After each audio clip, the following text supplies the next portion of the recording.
Peoples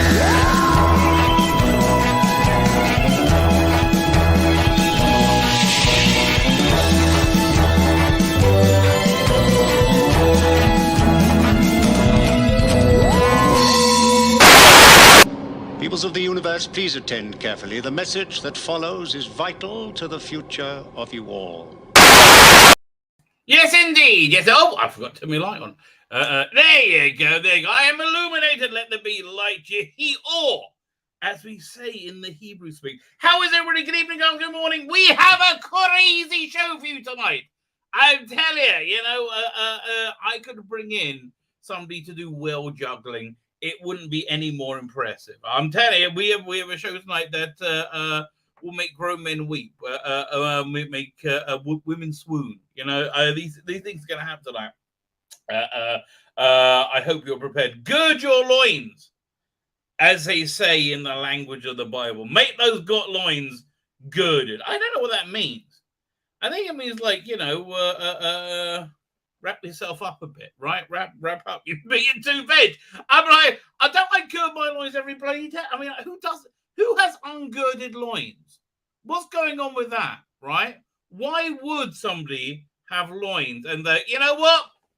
Fuck that, I'm not going to gird them. Nope, they're going ungirded. Are you sure? Yeah, because they really should go girded, right? They really should go quite girded. No, I'm going to ungird my loins. Well, okay, then. It's up to you, mate. Up to you. Each your own. Good evening, afternoon, morning. As I said, oh, yes, we have Blast on the Pass doing BBC Math. BBC Math. How can no viewers add up to 5.3 million? A second. Let me just pull up the figure. Oh, man. God bless them, right? God bless them. They're a trier. It's over. Forget it. And there's this like weird Teletubby thing that came out that we'll look at as well. Like, what's up with that? What was it? So we go to Doctor Who. Was it TV? I think. Doctor Who. We'll do rating. Was it ratings accumulator? There you go. I'll be googly that. Oh, it's googly woogly. Oh, I feel googled. There we go. Is this the right one? So they're up to there we are. We're here. Share the screen.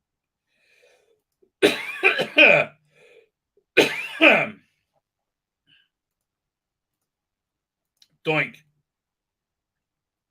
So they're up to 3.7 overnight.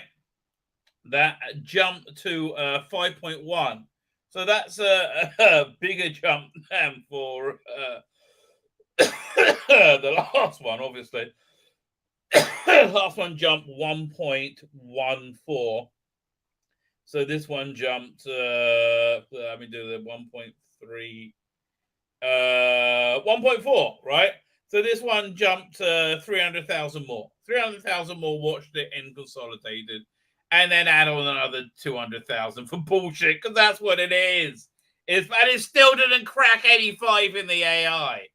Fuck me, that's embarrassing. Hey, shut up. I mean, look, it was nonsensical rubbish, but oh, come on. It's like a mercy fuck. Give it an 85. Come on. Yes, Jody. Come on, then. But yeah, look, also, they learned their lessons, right? Never show Jody. Don't show as little as possible. But the real point is this. People tuned in to see the last 2 minutes when David Tennant was on, right?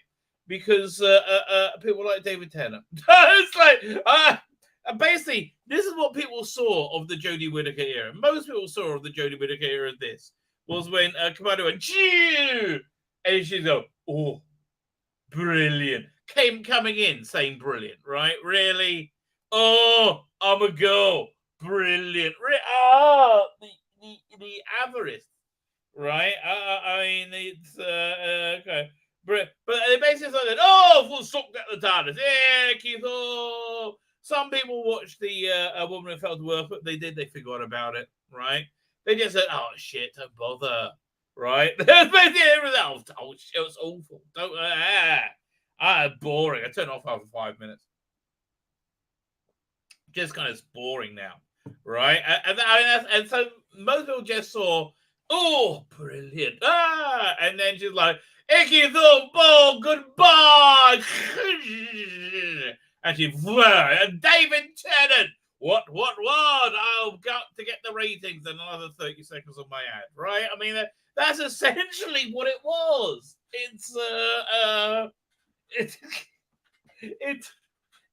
mean, they threw everything they had in it. Well, Doctor Who magazine said a weird thing. Hang on, share the screen again. I mean, this is just a weird metric. They said it's the highest rating it got in 4 years.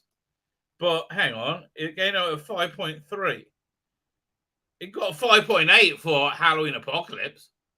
I mean, like, it dropped a little bit. I mean, I know from there. It made up almost all its losses from the previous year because David Tennant came back, right? But that's basically it. I guess it was the highest ranked, most watched show or something. Who cares? In 4 years, right? The most watched show in 4 years. Yes, because David Tennant was in it. And people like, God, so fucking simple. And people like David Tennant, right? Right? They don't like Jodie Whittaker. No. Why? Whatever. I mean, there's no real. I mean, look, I'll go over it, but like, why? Why is what I would say. Why? I think the point's been made, hasn't it? I mean, really, let's just scrub that from reality completely. I like, let's get rid of that shit as quick as possible. There's a big announcement coming out in a couple of weeks, right? I don't know. Doctor Who magazine was supposed to premiere something. I thought it was going to be the logo. No, new logo here. Like, well, do not pass go, do not collect $200. But I do think okay, so I think people are nervous because they know that how involved Disney is. To recap, Doctor Who is being rebranded as the next Harry Potter, right? Although it's going to be bigger than Harry Potter because it's going to be bigger than Harry Potter because they basically got a much larger catalog, right? It's all about the size of your catalog, right? And it does it as a huge catalog. If you're including the classics as a huge catalog, and there's so much you can mine there, right? Again, I think if they did watch-alongs there, like Rusty Davis introduce it, City of Death, it'll be huge, right? And they'll get huge ratings. And yeah, he knows how to do this shit, right? He's good at this.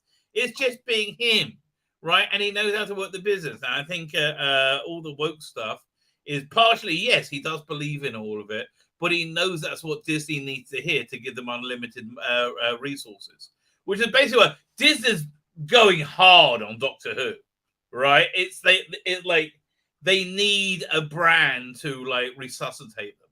Right, they killed 2, so a lot of people said, "Oh, they're going to kill this one as well." Maybe, I think, and look, maybe I'm putting too much faith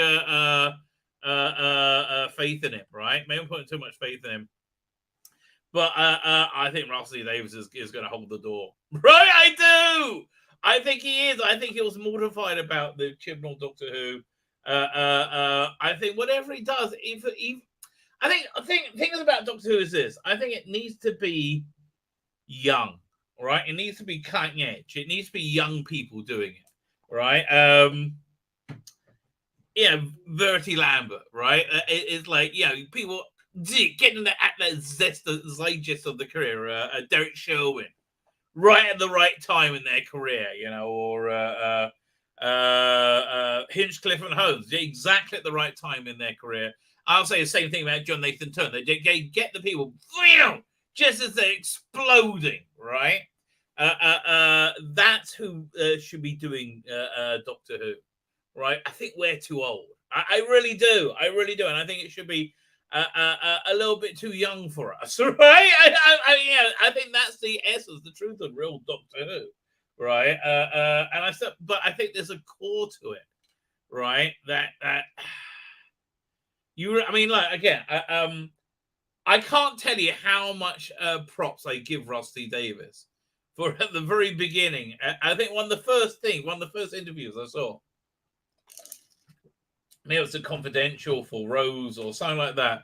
When Dalek or something. So when they were, so we're making the Dalek there, Russell came on the floor and said, "Oh, that needs to be 1 inch wider." Talk about the skirt, right? I mean, just an incredibly strong instinct on what a Dalek is. That heavy industrial tank, but still, but a lot of people hate this. I love it. I really love it. That bit in was it the Dalek in Manhattan one, when they're talking to each other and they look around the conspiracy. I like that. That's just like out the 60s. I like that a lot, right? So that really works for me.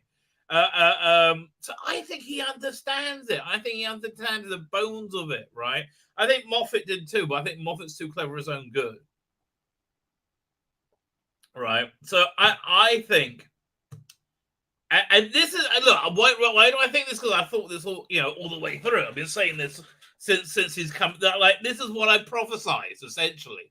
So I'm I'm still saying the same thing. I think that Rusty Davis is using this opportunity to make Doctor Who into the hugest thing ever. Right, Doctor Who is about to become the next Harry Potter. Right. They wanted to become a global phenomenon, and they wanted to keep it, the essence of it, what it is. They finally learned, right? They finally learned that you've got to put story first, and I think they have learned that, right? The money men have learned that. There's not an emphasis on story or something like that, on whatever corporate bullshit they speak, right? So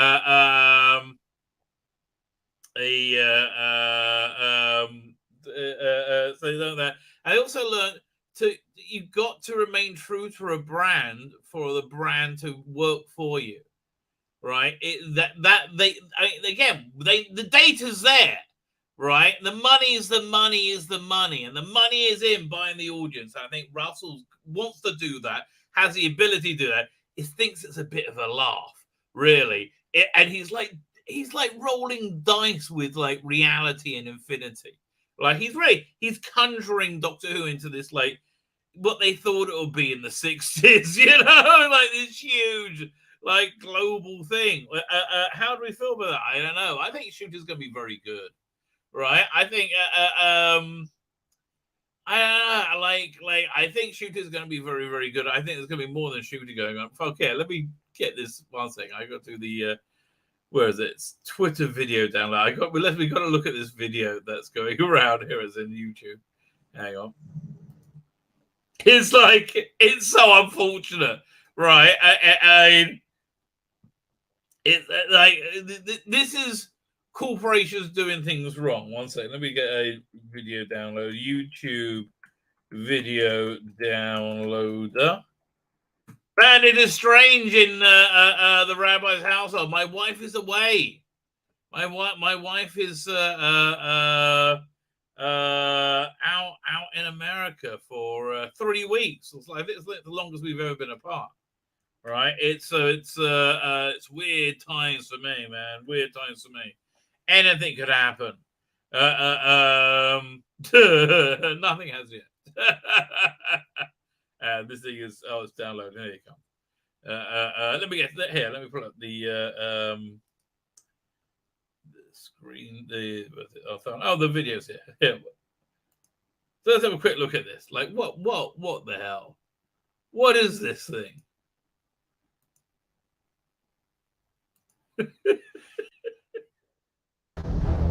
I mean, really? How do you make Jodie less appealing? Oh, let's keep all the Jodie charm. Make her fat. Oh, yes. You can make her worse. Oh, well, that's a fascinating experiment. You can make her worse.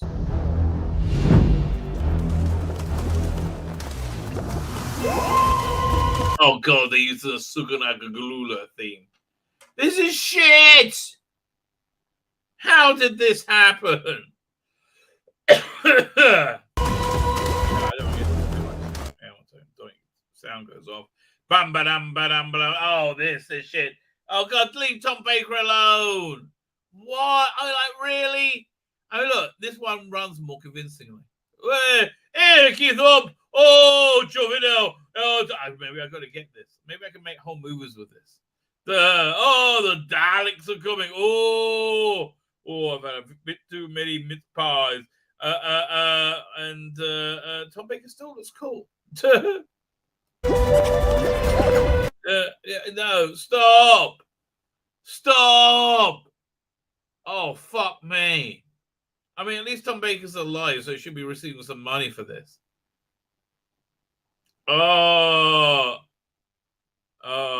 At least he's alive. That's all I can say. No, go. Get thee hence. Get thee to a nunnery. Oi, what the hell? That was unnecessary. Darling, you're not Doctor Who anymore. Fuck off. Okay. It's Halloween, everybody. I thought, we'll do a little trick. So here's the funny thing about this thumb.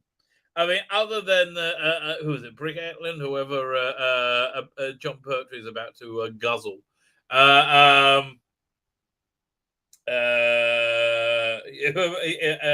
They're all the same woman. They're all Angie Griffith. Angie, we love you, darling. We love you. Always a festive treat. The Rabbi for another place. Halloween Spook-TACULAR. Will Disney give Doctor Who the Star Wars MCU treatment? Well, that's what we were just talking about. Maybe. I'm hoping not. Right? I am hoping not.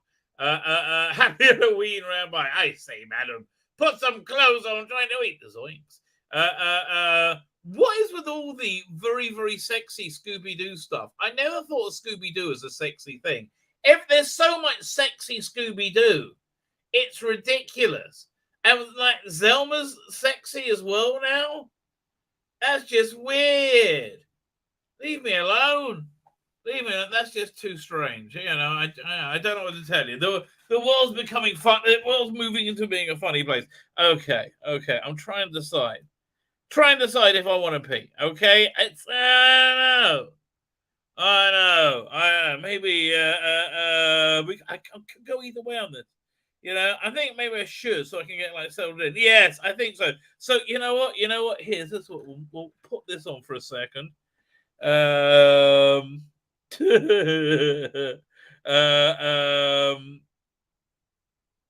You'll put this on. This one's funny. Fine. I'll be back momentarily.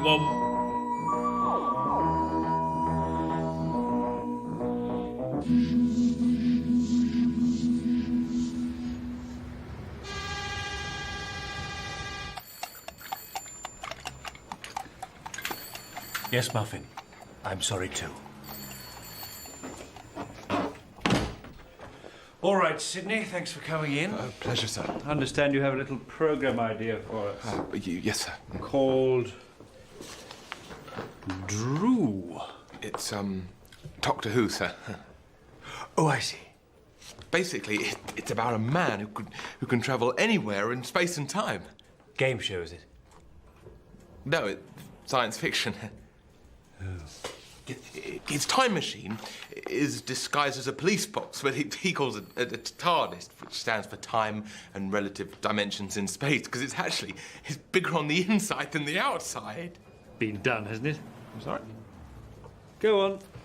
Well, he's not a human, he's a Time Lord, and with all kinds of monsters and aliens. We're looking for something to go just after the football scores, just before Jukebox Jury. But this is it. I mean, it's a real family show. Oh, smashing. Well, how long do you envisage the show running? 26 years. Really? Yes. I've got it all worked out. The Doctor starts off as a crotchety old man. Then after 3 years, he completely changes. Regenerates, as it were. Yeah. Regenerates into, well, a cosmic hobo. And how long does he last? Another 3 years. Then he changes into a dashing dandy with a mane of white hair and a strange old young face. Well, who do we have in mind for that incarnation? Well, I've spoken to John Pertwee's agent. He comes free in 1970. Right. But we've got to release him by 1974. He's got Wurzel Gummidge. Of course. I've some drawings here of what the Doctor might wear. Yes, sir. I think it's very important for the first 18 years we get the costume exactly right. Sort of Edwardian feel. Waistcoats, frog coats. And after that?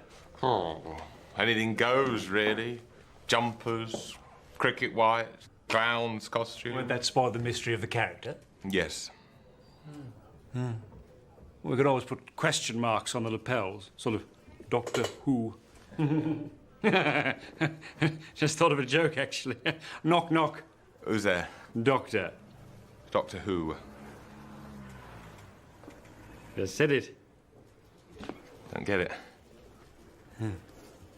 But I tell you now, I don't want to do this show unless we get the most charismatic, talented actors to play the Doctor.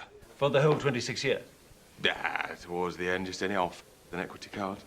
Interesting.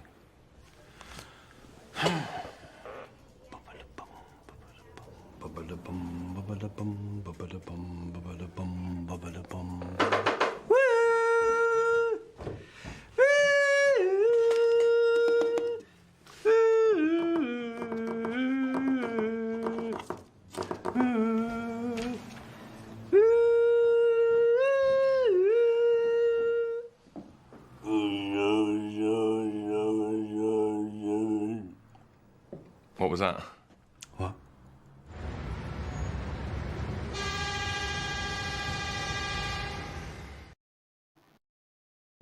And that is how it all happened, ladies and gentlemen. That is how it all happened. Let me get to the chat. Good evening, good morning. As I said, I did go and pee, and boy, was it a good idea, and was it good? The both of those things happened. Andy Griffin, I doffed my hat to you.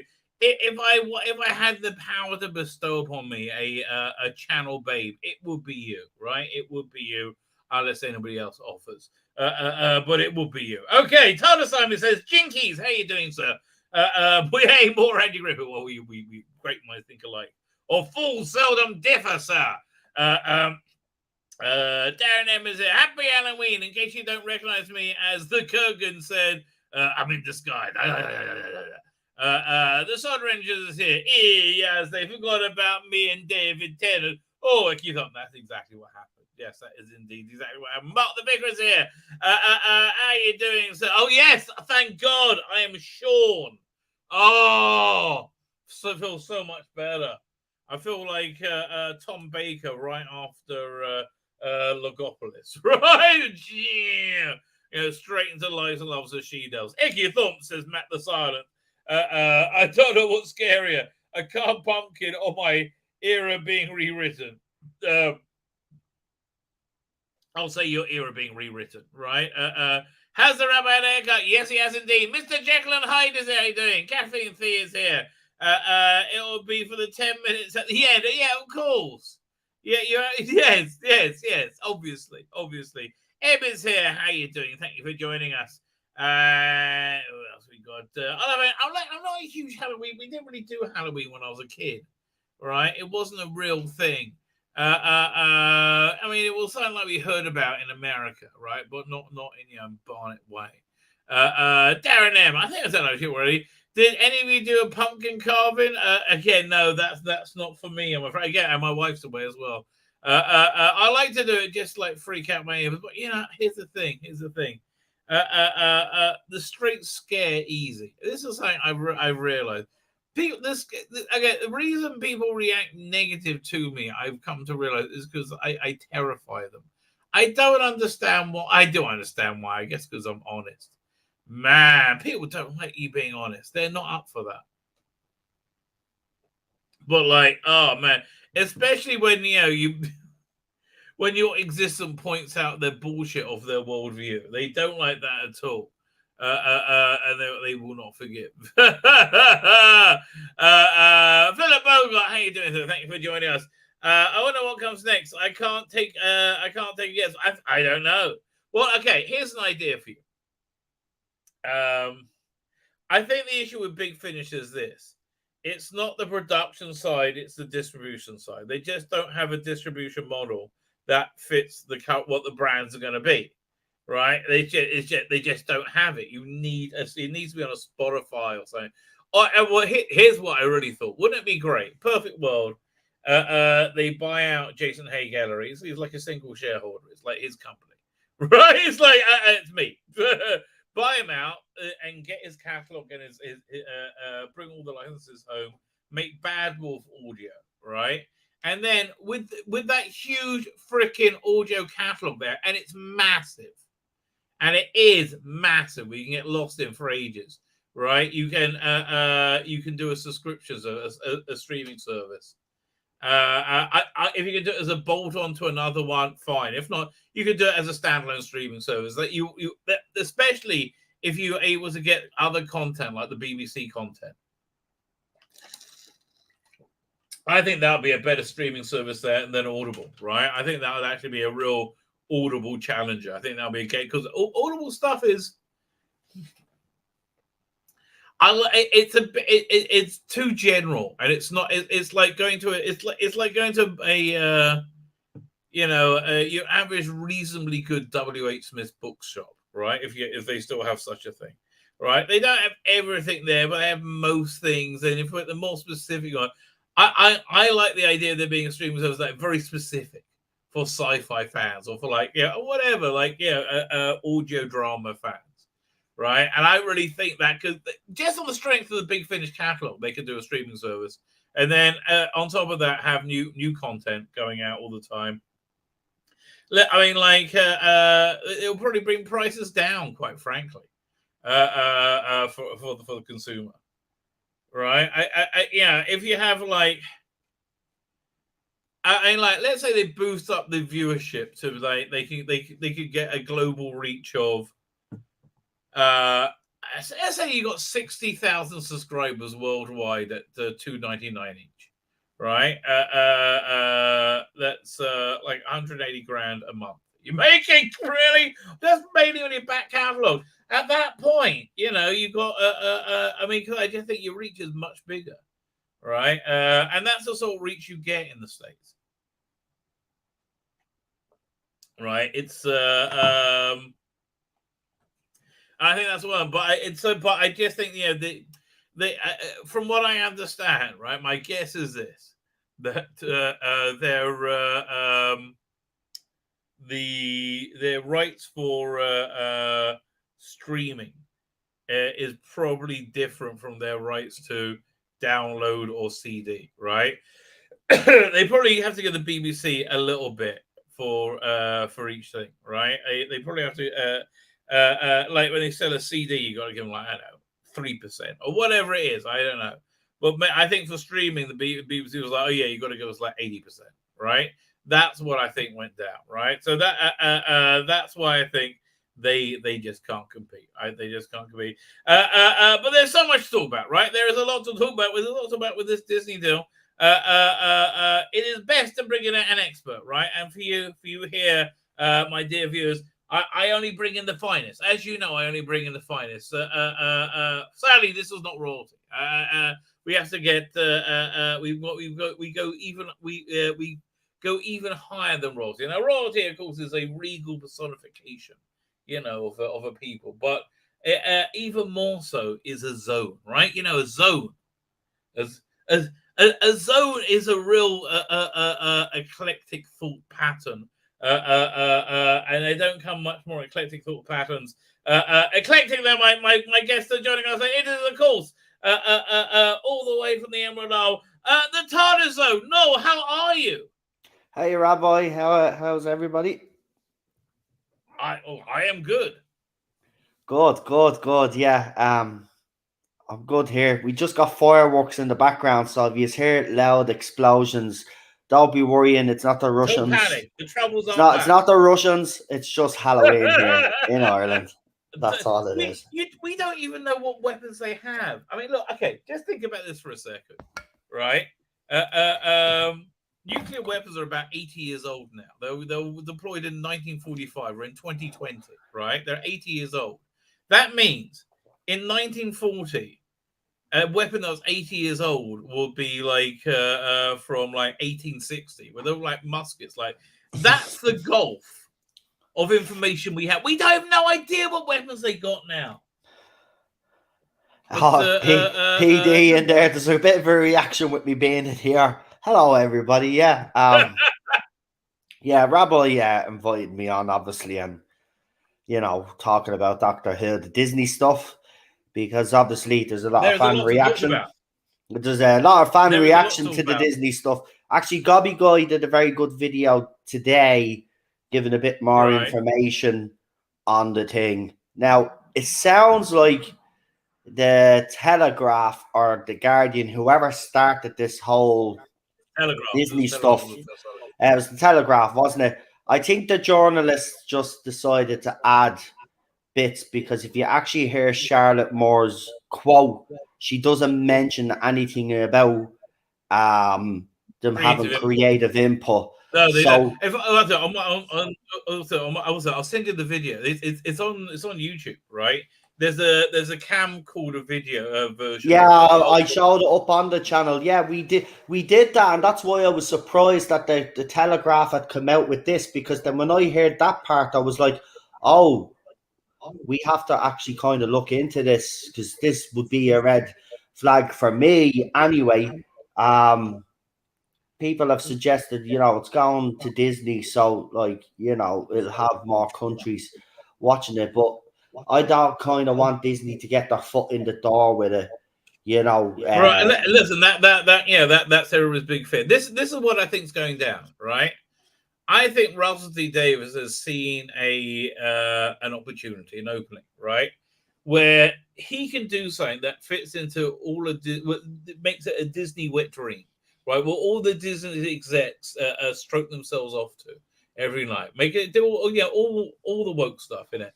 And I think he thinks he can still make it essentially Doctor Who, because that woke stuff is basically window dressing, right? So I think Shooty got in the door because he was black, right? And I think he also gave a really good audition.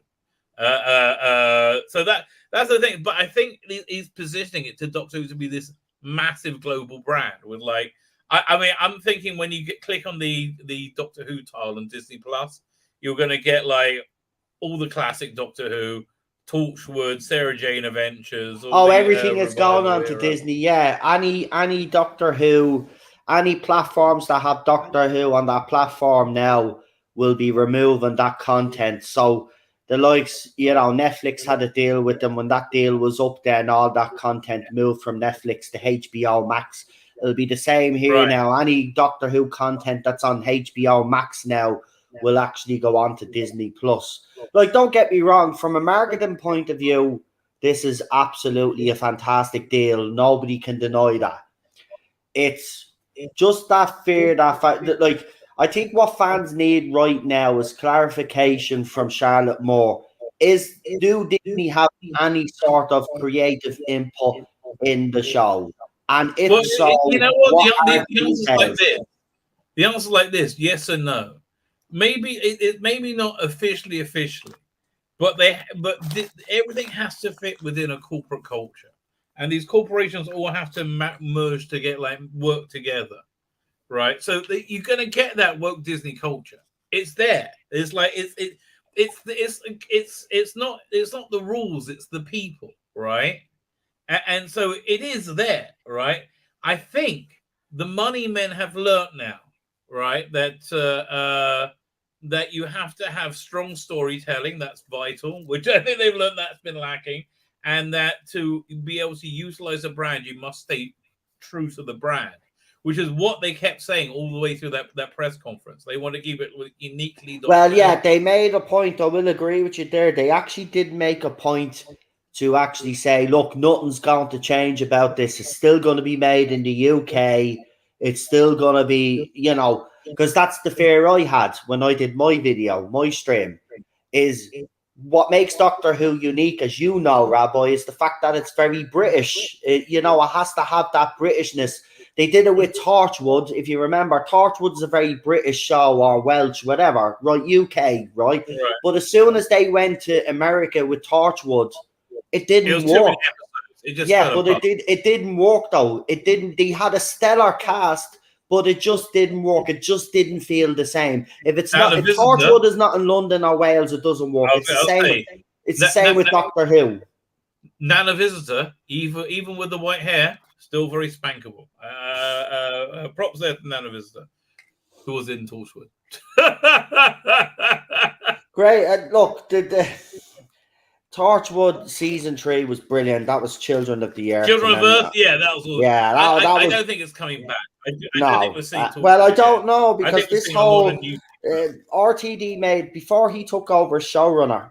Right, I knew that. Look, I think we all kind of knew that behind the scenes it wasn't going well for the Chris Chibnall and co. But even then, Yes. there were interviews with RTD where he was talking about the Marvel extended universe, and he was talking about shows like Loki and WandaVision and all of this. I think that's why Disney have come in. I think they might. Yes, I say there is some part funding there, all right. Extra cash injection, because I think what the plan is from the more people you're reaching, the more money you get. Exactly. Really so I think he is going to do an extended universe with Doctor Who. Absolutely. I think that's happening no matter what you do. I would love to see a animated classic Doctor Who. And get the people from Big Finish to Big Finish do the voices. I tell you, man, there's loads going to be coming, but this is my fear. Right? There is. There's always a fear, and here's my fear, right? And it's not actually a major thing, but if they did it this way, right? The problem I see with Marvel and Disney is right now is they've oversaturated the market with their TV shows, right? What happens is they'll release a show, right? And it'll only be like even half a season in, and they'll announce another show, and then they'll drop that a year later. They're not giving enough time and enough space between all their shows. That's the problem. They're not spacing them out. They're not actually letting these shows establish themselves. But all the shows are shit. I mean, the problem is none of their shows are. Yeah, but the reason why they're shit, Rabbi, is because they keep pumping them out. Whereas if there was thought behind them, and they look at the Mandalorian. No matter what people say, I like the Mandalorian. People will have their opinion on it, right? But I think out of them, I thought Mandalorian. Are you watching Andor? Well, I haven't started watching that yet. No, because we still have to watch the other shows before we watch that. Boring. I heard. God. I heard it is boring. Well, here's the thing. Okay. This is the problem, though. But this is the problem. They keep Rabbi, but that's the problem. That's why the quality is not good. This is why they're boring, because they'll put out a show. They won't wait for it to be established, and then they'll pump out another show. Disney is doing it. Marvel is doing it. Right? You look at She-Hulk, the latest one. They're all doing it. Now, if RTD wants to do this extended universe and expand it, that's great. I'm all for it, right? But he's got to re-establish Doctor Who as the #1 show again because of the last 5 years. That's what's going on, though, isn't it? Well, that's why. That's exactly what he's doing right now. First thing he did, right? Well, I mean, the first official thing they did was release the logo. Yeah. Right. And what do you think of it? Then you had Shuki come in with the logo to talk about Doctor Who. Right. It's they merged it all together very, very sturdily. That logo is staying for a while. That logo isn't going after the 6th year. They're keeping it for a while, I think. Because they use that branding a lot in the press conference. Right? Yeah, it's a big deal to change the logo. It is, and it's the diamond logo because 60th anniversary is obviously diamond. That's gone over a few fans' heads. But I thought the funniest thing for me was when the new logo was released, where the so-called fans, and I call them so-called fans, who tried to actually say that this logo, right now, I shit you not, this is actually on Twitter. You can check this out for yourselves. Yeah. They said that this logo looked like the Paw Patrol logo. Not one of these fans that are so-called fans what happened. actually even watched the classic era episode, to be quite honest with you. Because if they did, they would have been, it was the they old must be diamond right. logo from the Pertwee era. Wasn't it Pertwee era when that diamond logo first appeared, wasn't it? It was, yeah, the last season on Pertwee. Yeah. But the so what they're saying is, in the 1970s, they came forward in a time machine, saw Paw Patrol, and they fuck me. That's the one. We're gonna use Seriously, that man, they thought it was and they were putting up pictures, right? And here's the funny thing, though. The pictures that they were putting up of the Paw Patrol logo look nothing like the Doctor Who logo to begin with in the first place. I was like, how are they even making a comparison? Like, fair enough, the fact that you have already shown that you aren't fans, but how do you think that this logo and the diamond logo Doctor Who is the same? It's nowhere near the same. Oh, I can answer that question. I can answer that question for you now. It's because they're ignorant and stupid as pig shit. That's why. Well, listen. I think not to denigrate pig shit. I'm sure. I think look, everything that we said, right, about that side of the fandom, right, they've revealed themselves when David Tennant was recast. Right, I've been watching YouTube. Now, you might know this, guys, right? But I watch YouTube reaction videos, especially got to do with Doctor Who, and this was the general reaction from people that have YouTube channels on that side of the fandom that have been labeling us not my doctor sexist and all of this, right? So this was the reaction. Jodie Whittaker was regenerating, and they were bawling their eyes out. Which is fair enough, because we all have our favourite doctor and we've all gotten emotional. That part I have no problem with. But as soon as she regenerated, when it panned out, right, they were all thinking, oh, we're not going to get to see regeneration. And then it pans back in, and then you see then that David Tennant is going to make an appearance. I'm not shitting you. I'm not telling you a word of a lie. Every single one of their faces turned from crying to pure anger, right? I'm not messing. Pure anger. They weren't really crying. They were beside themselves. One even said in a reaction video, two girls look at themselves and he made this face as if to say, ugh, right? And then they said, oh, they've ruined it, right? That was it. But then as soon as they seen Shooty in the trailer, it was, yay! Oh, we got someone else to virtual signal now. We can call fans racist. Yes, bring it on. That's all they care about. They didn't give a fuck about David Tennant, right? They're all confused about why David Tennant is back. So let me explain it to you. Rabbi has probably explained, but let me explain. Chris Chibnall damaged the show irreversibly. So much so now that they've even had to go to Disney to try pump money into it, right? Sony Bad Wolf Productions are also pumping money into it. He crippled that brand. He crippled the licensees. The fact that you think that this era was a success, the media lied to you, the BBC lied to you. The only ones that were telling you the truth were people like me, Rabbi, and others out there. It failed. It failed because they made the wrong choices and they didn't make them for the right reason. And whether you like it or not, whether you think it's sexist or not, I'm going to tell you is the plain and simple fact. Nobody wanted a female doctor. Female doctor was never going to work because it was a male doctor for over half a century. You cannot just change, gender swap a role, not explain it, but also do it for the wrong reasons and expect fans to jump on board and support you. It was never going to happen. Jodie Whittaker was always going to fail, but on top of it, you got a fucking complete loon in Chris Chibnall who came in, who's supposed to be a fan themselves, right? Remember this man's supposed to be a fan. Right? He couldn't even write a script for a bloody nativity play, let alone write a script for Doctor Who. Right? And then he complains and bitches then after the show ends that his writing team wasn't up to scratch. Well, you're the one that brought in the writing team. Sorry. Okay, no, we have to do this. For Christmas this year, I will write Chris Chibnall's nativity. What it will be like if Chris Chibnall wrote a nativity play. It will make no sense. There will be...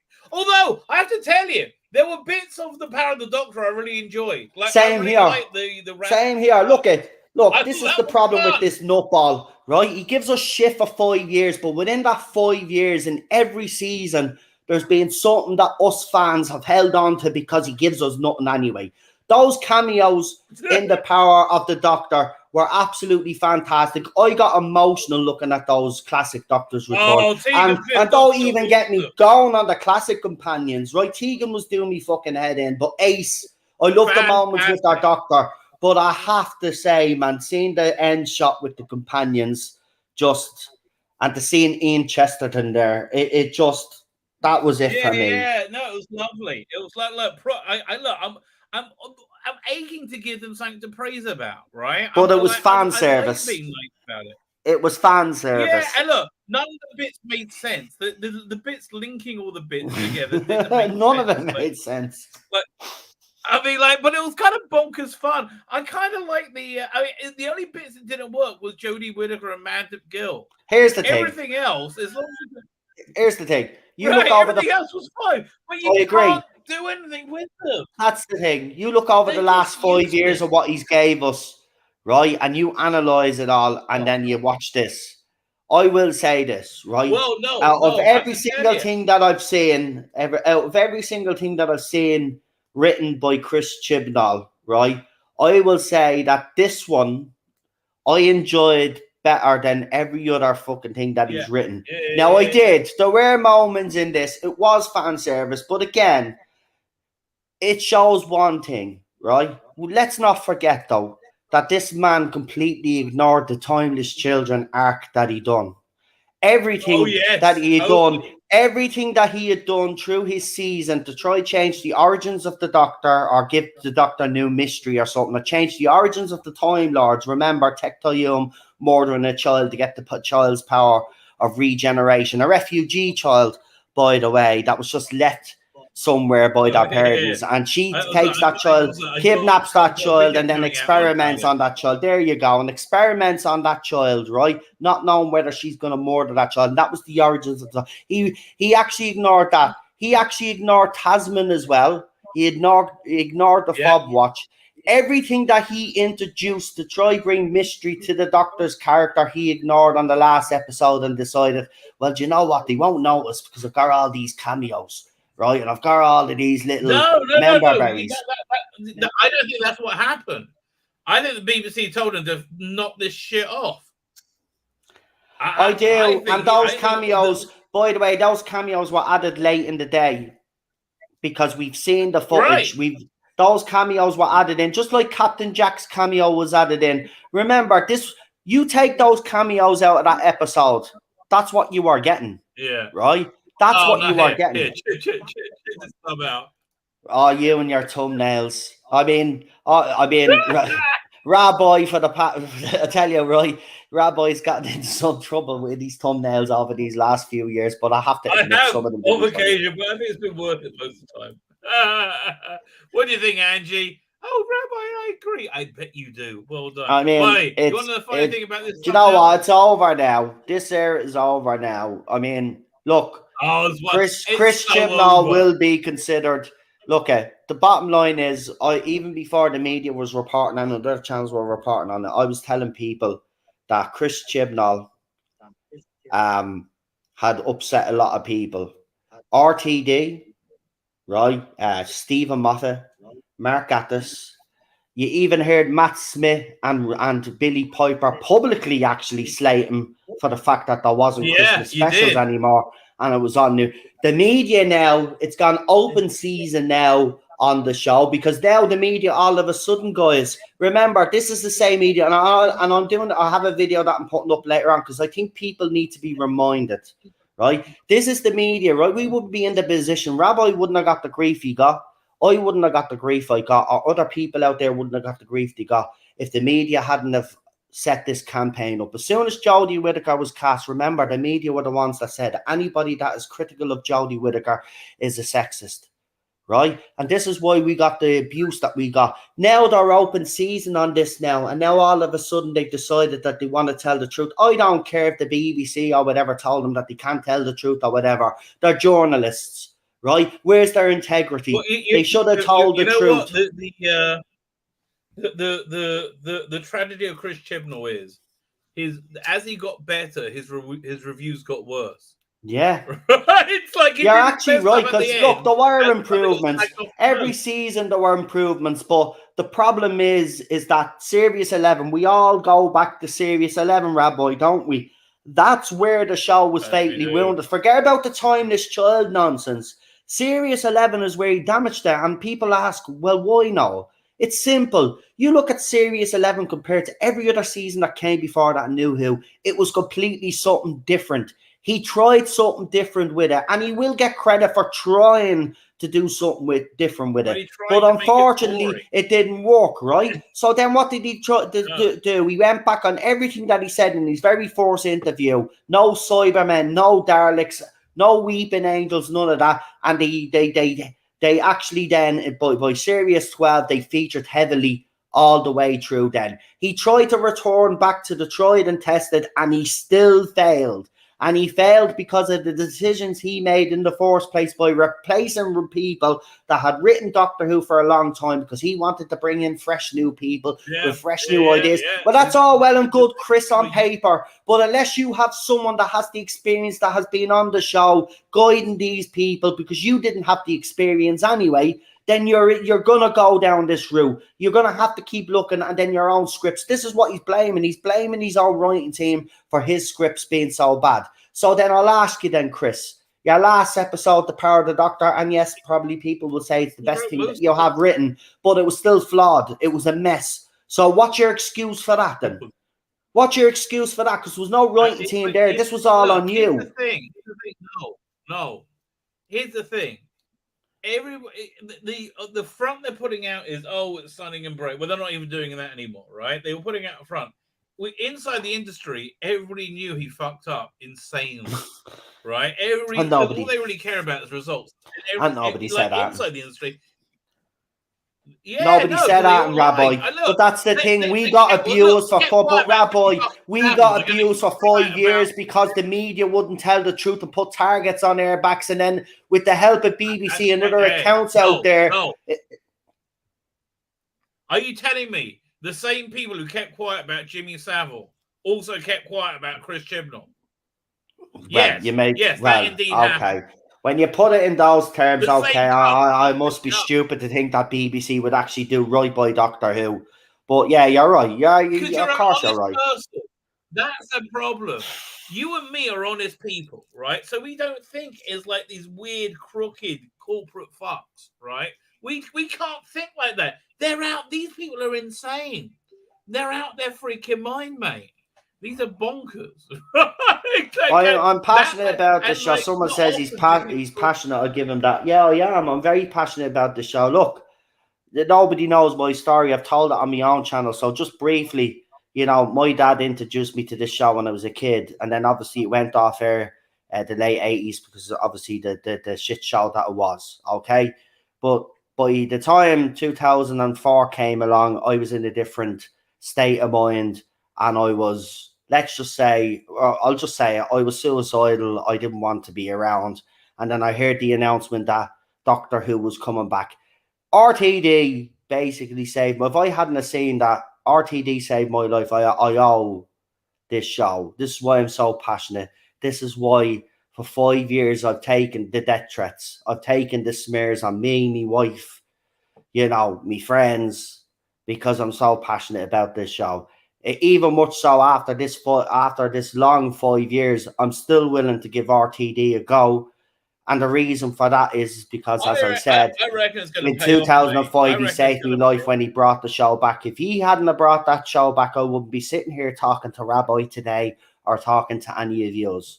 And that's why I've always been as passionate as I am. And I get criticised for it by the other side mostly. But I'm never going to change. I do wear my heart on my sleeve. I do get upset. I was absolutely gutted. Rabbi was on the stream the night of the Timeless Children. Do you remember that review when we did the Timeless Children together? Right? Rabbi was on. We had Blue Bonnet. We had a couple of other guests on. And we just finished watching the Timeless Children. And you could see it. At the start, I'm very composed, right? And then as I'm talking about it, I completely break down in by the way, that stream, Rabbi, Over 6,200 views we got for that one. Wow. There Yeah, you go. that was their most watched. The disaster had a silver lining.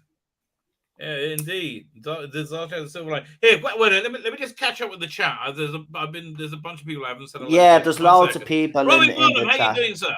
Some familiar faces as well, I see. That's great. Oh, And thanks for having me Robbie on, by the Burnham way. is It's there. been. What's that?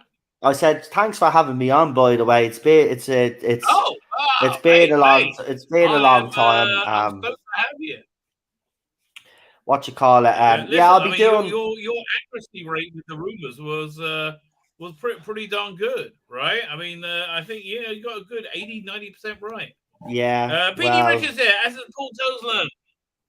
Mr. Jekyll and Hyde is here. Look on an Archer. Tzvi Lebetkin says, sorry if I missed you mention it, but being a Christianity-based idea melted into pagan festival, how does Halloween have any place in Judaism? It doesn't, but how can I say no to Angie?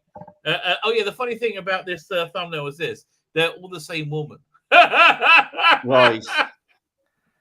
Is she? I'm yeah. afraid to ask, but by looking at the some of the pictures there, I'm presuming she's in the adult industry.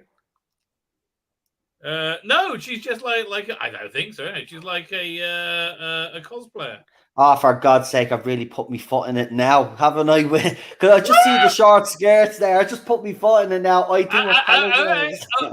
Well, when we're looking at the trailer for the Mindy Kaling film, right? We saw how much it was like Scooby-Doo.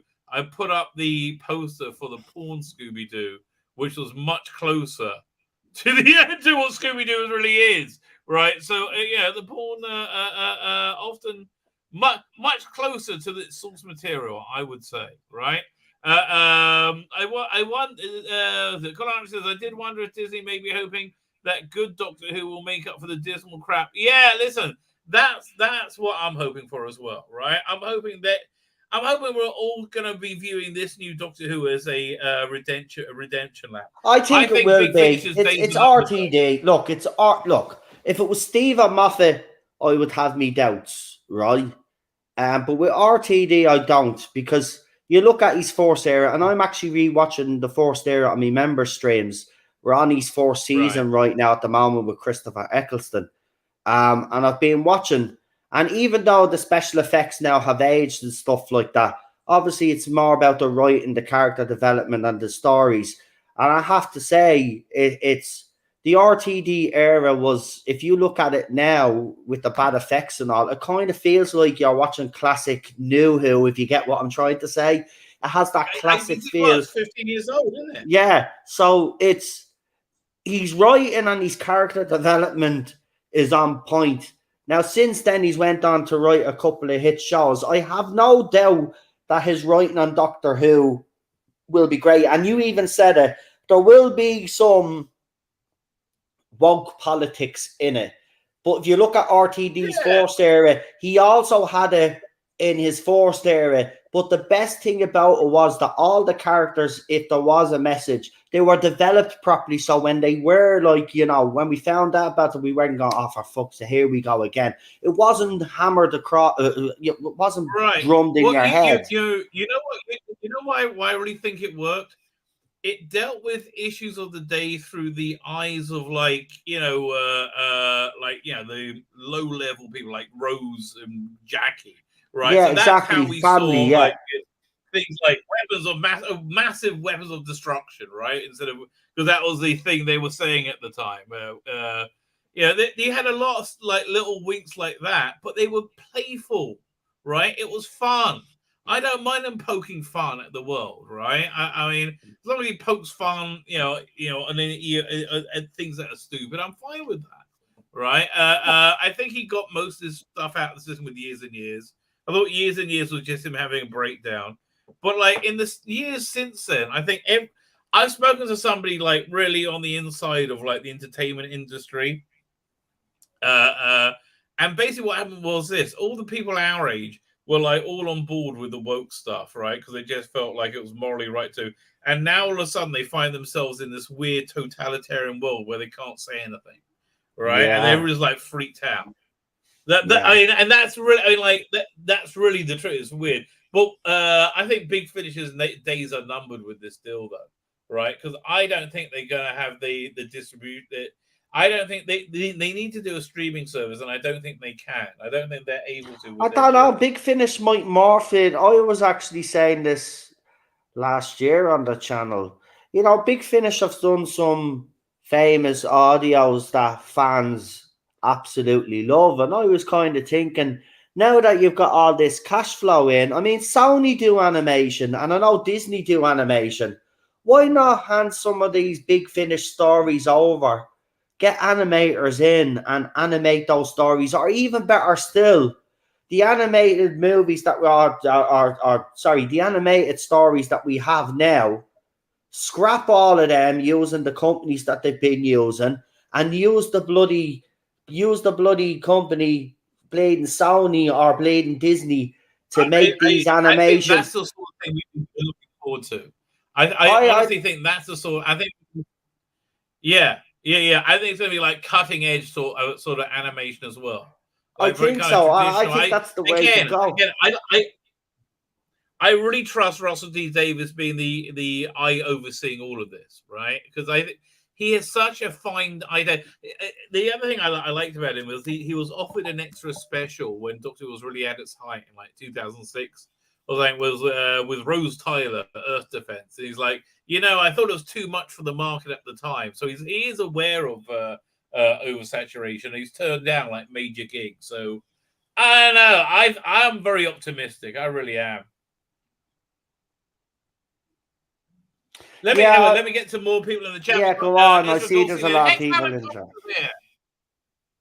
I'm just going to say Hex Allen Comics. Don't you have a new Indiegogo? If you do, please let me know. If anyone's got an Indiegogo, come on the channel. You are more than welcome. Oh, there you go. The fellow's got it. Darren M is there. Thank you so much. Well, Sony, someone is saying about Disney. Yeah, maybe not Disney, but Sony do great animation movies. We've seen Sony animation movies. They're pretty good, and their animation is good. Maybe Sony could do them, but what I'm saying is, you look at the quality of animations that we've been getting throughout the years, and only recently. Look, the companies that they get try their best, and I'm not going to knock them for trying their best and using the resources that are available to them within the budget, right? But now they've got a bigger budget now to play with. I would think it would be a missed opportunity, because look, no matter how many copies of these animated stories that fans have, right? If a newer animation come out with better quality animation, trust me, the people like Rabbi and other people that collect these will get it. They will buy it. They will buy it because the classic stories are hotcakes. You could do you remember they said they don't have the budgets to do what's the stories like the Aztecs and what's it what was that other animation they said they could never do? There was another one that they couldn't do. But imagine with this. That was it Marco Polo? No. Crusades. That's the one. It's Crusade they can't do. Yeah. I love Crusades. One of my so imagine now with the budget that they have, they could do these properly and including the existing ones. Exactly. Okay, you know what I'd love to see? I'd love to see them do a War Doctor animated movie with that guy Jonathan Carey doing the voice. Have you heard the War Doctor stuff? No, I'm not. Look, I've never hid the fact that I'm not really a fan of Big Finish. I have listened to audios, but you see, me, I'm a visual kind of person. I just hate sitting down listening to stuff like that. Yeah, no, a lot of people say the same thing. But let me find a trailer from one of the War Doctor things. But their trailers are amazing. Big Finish trailers were even better than Chibnall trailers, to be bleeding honest. Let's be honest about that. They did one with David Tennant and the Daleks. Remember I think it was last year or the year before. I think it was for that. If only the stories were that good. Yeah, that was Time Lord Victorious. Yeah, Time Lord. And I remember. No, that was Dalek Universe. Oh, it's the Dalek Oh, Universe this one. was awesome. Which one? Yeah, 1 second. This thing was freaking awesome. Oh. It's called. Oh, that bloody logo. Get rid of it. It will be changed now, buddy. And I think here there's rumours, I don't know if it's true, but there's rumours that they're going to be keeping this diamond logo. It's not going anywhere. Yeah, no, there's not. I mean, I think it's in for the long haul. I'm just trying to find the bloody picture for this. And I think it's a great idea. It's a great fifth Doctor story called 40. It's the wrong one, actually. Hang on. It's all the Autons. It's basically like Genesis of the Autons, but it's got the Master in it.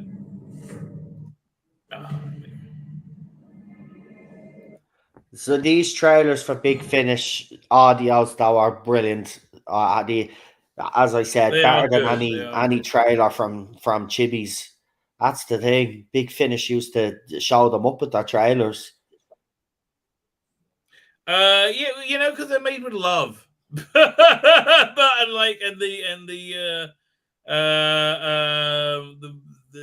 the Chibnall ones just aren't. Yeah, I remember when we watched the Dalek one, the one that the Dalek one, the trailer for that with the way that trailer started and all, and then that was cracking. And I thought, Jesus Christ, that would actually look great as an animation though.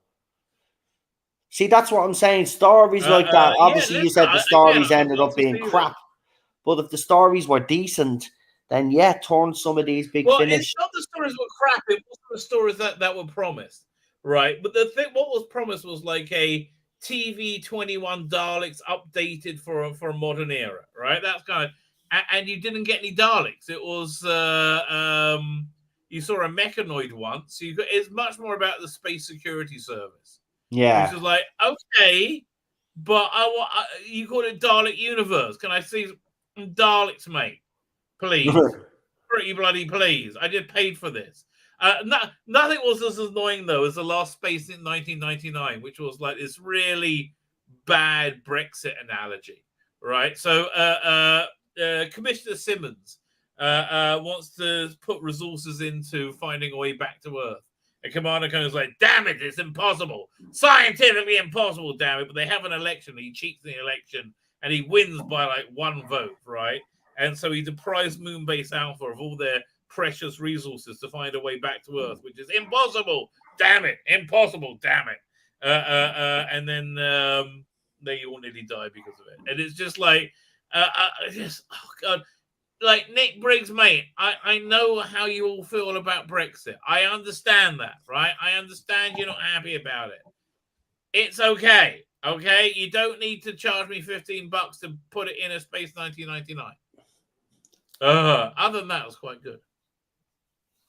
Yeah, as I said, never really gotten into the old Big Finish audios, I have to say. I have listened to a few Colin Baker ones because obviously, as people know, if they follow me on my channel, I'm not a huge Colin Baker fan. Never have been. But I wanted everybody was telling me he was better on Big Finish. So I wanted to actually check for myself. And yeah, I'll agree. He was better, but I still just can't stand his Doctor. But it was nice, I will say, again, going back to the power of the Doctor. It was great to see him in along with Peter Davison, by the way, who was, very critical of a female Doctor. So that was a nice little touch by Chibs all the same. I have to give it to him because, let's be honest, Peter Davison, he was honest and he was critical about it. He was saying he thought it was a bad idea and he got hounded off Twitter. So that was nice. Right. And the fact that the fans that actually hounded him off were respectful towards him, I suppose, if that's the way to put it. But they didn't say that. But it was nice to see him. It was definitely nice to see Paul McGann again. And Savette, my favourite cameo though, my favourite moment in it is Ace and Sylvester. That was just I loved it. That was one of my favourite moments of that special. And the regeneration scene. The regeneration scene, I have to say, that is the most beautiful regeneration. Nobody can deny it. That was a beautiful regeneration. Even the way it panned out and then it came back in. Right? It's just a pity it's in this era. But that was a lovely regeneration scene. Did you? I assume that before Rusty Davis came back, the last shot would have been it just fading to white or something. Yeah, that was it. That was the original plan. This show was getting canned. That's the reality of the situation. And then RTD, because remember, people keep forgetting, especially the other side. Remember, RTD made this famous quote of his that has been floating around for years. But after he left Doctor Who, he was asked again, would he ever return? Right? And he said there would only be one condition on him returning. Is if I've seen this video. If the show needed him, he would come back, but only for that reason, right? Now, BBC were canning this, he heard, right? And he goes, not under my watch. That's how much RTD actually loves Doctor Who. He's decided to come back. And that's why I think he should be given a go. No matter what you think of his casting choices right now or anything, right? I think the fact that he's even come back, right, and is willing to come back to give this another go, to try keep this on TV because he knows how much it means to people. If that's not enough to get fans even to give him a chance to see what he does, that's all I've ever asked people now. Just give him a chance. Let's see what he does. If it's not your cup of tea and it's not my cup of tea and it's not Rabbi's cup of tea, rather than spend the next 5 years complaining about this, I'm actually going to just move on this time. I can't do another 5 years. Yeah, you know what, with the with this era, I think with the upcoming era, even if we don't like it, I think it's going to be very popular, even if it's not for me. And I always said, if the Jodie Whittaker era was popular, I wouldn't have stuck around, right? Because I'm like, the world's moved on, but the world didn't move on. It was being shoved down our throat, and it failed horribly, right? Yeah. So that's here. One second. You like Colin Baker? Let me show you. You probably haven't heard about this? This is an alternate war doctor. This is essentially in Genesis of the Daleks when Tom Baker says, "Do I have the right?"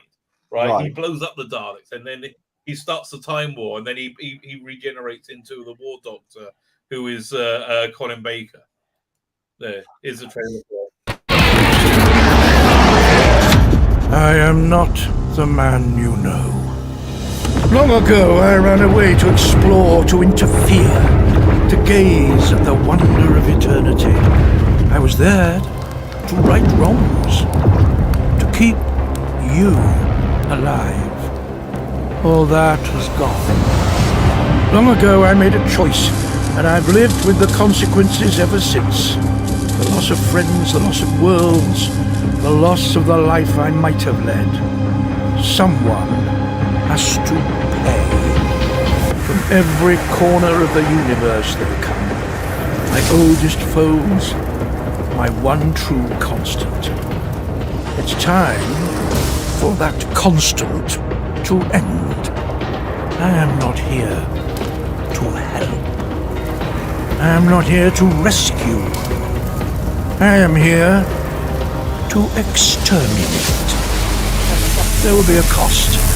There's always a cost. But if you can't take the consequences, then don't start the fight. Wow. I am not the doctor. I am the warrior.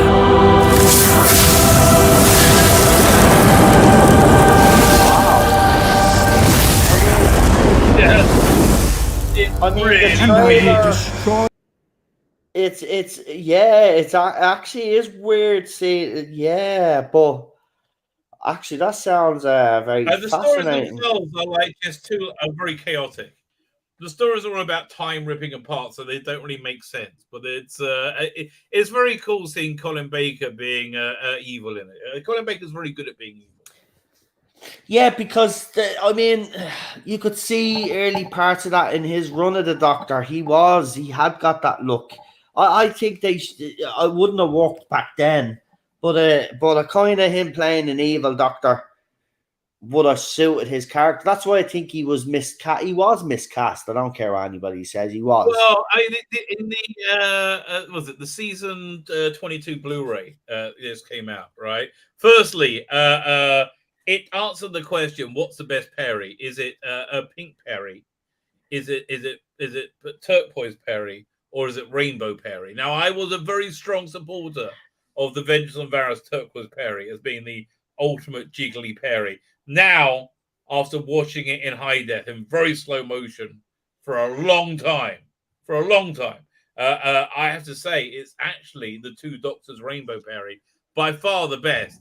Still, the cliffhanger at the end of episode 1 where Jamie, for some reason, wants to hump. I mean, there's a very obvious reason, but it's like, I'm gonna hump Nicola Bryant. And they never explain that, but I think the costume explains it to me. So anyway, in that box set, you have a great interview with Michael Grade, and he's completely right. He's saying the violence, the extreme violence in it was because because they didn't know what to do. And essentially, Eric Saywood really was pissed off about Colin Baker's casting and hated the costume and didn't know what to do. He should have left, right? He actually should have left. But because he didn't know what to do, they put all this violence in. And when you watch it, because again, I did a rewatch of it this about 6 months ago, and it's the violence just really stands out as weird, right? And again, it's just I don't think they knew what to do. He was a bit clueless. Like they should have moved on. But he was absolutely right about that. Just in the same way, the wokeness in the Colin Baker era, in the current era, in the Chibnall era, is because they didn't know what to do, right? They honestly didn't know what to do.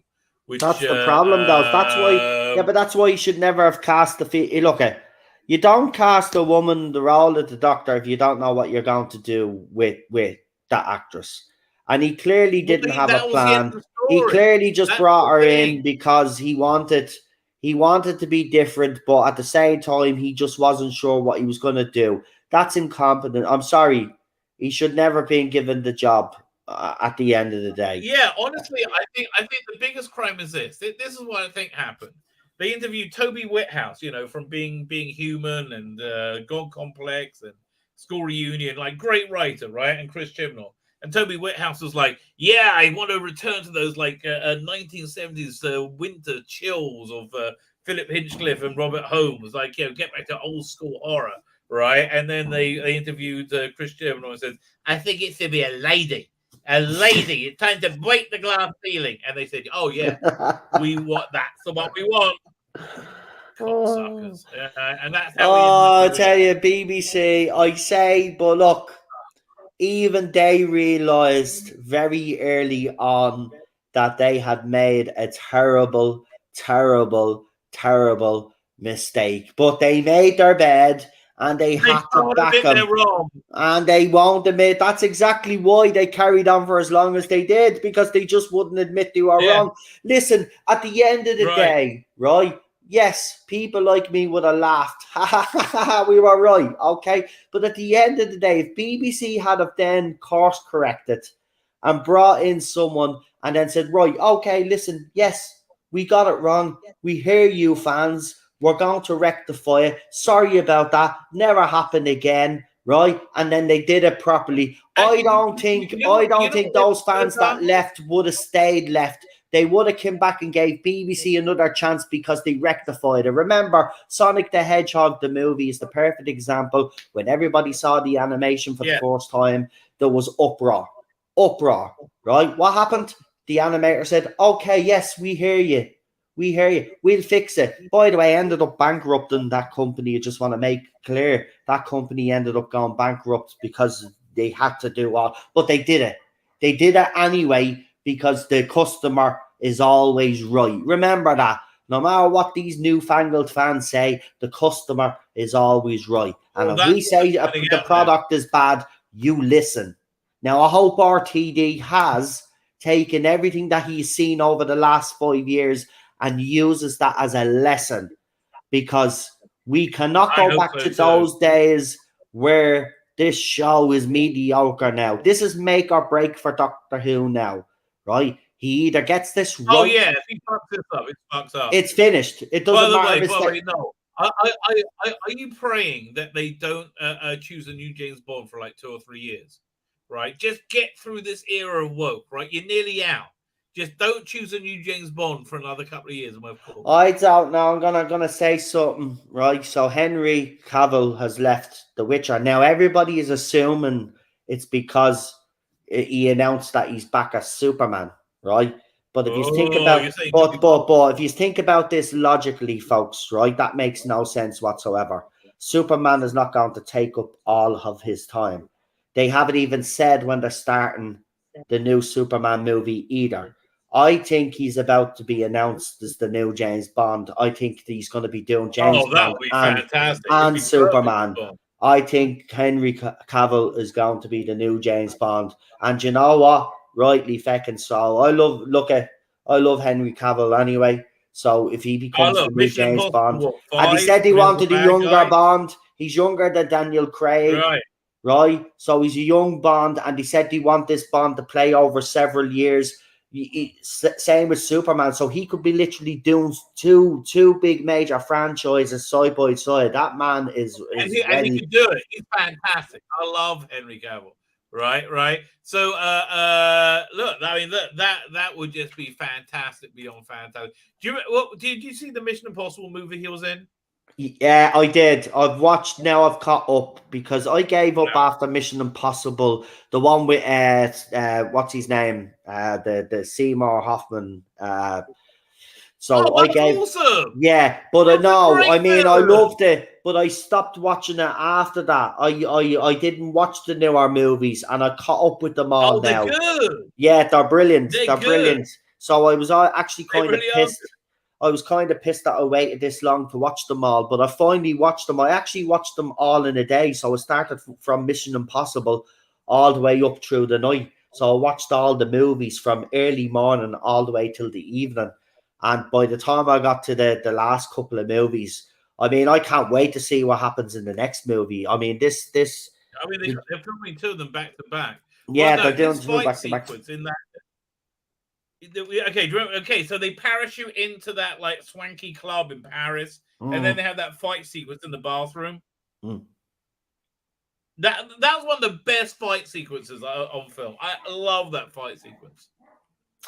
Yeah, it's actually similar to the one in James Bond in Casino Royale. Do you remember where he's fighting your man in Singapore, isn't it? In the building, and it's got all the lights in the background that kicking the shit out of each other. Man, that Bond franchise started off so well, and then it just descended into. Yeah, listen, it's a shame. Look, they went. But the last movie, listen, I'm going to say though, right, I'm going to defend the last movie. I watched it, right? Now, if you were to listen to everybody out there, it was the worst Bond movie made. It's not, right? Was it woke? No, it actually wasn't. I was actually surprised because the way they framed it, it looked like it was going to be woke. Right. But again, I'm going to say this.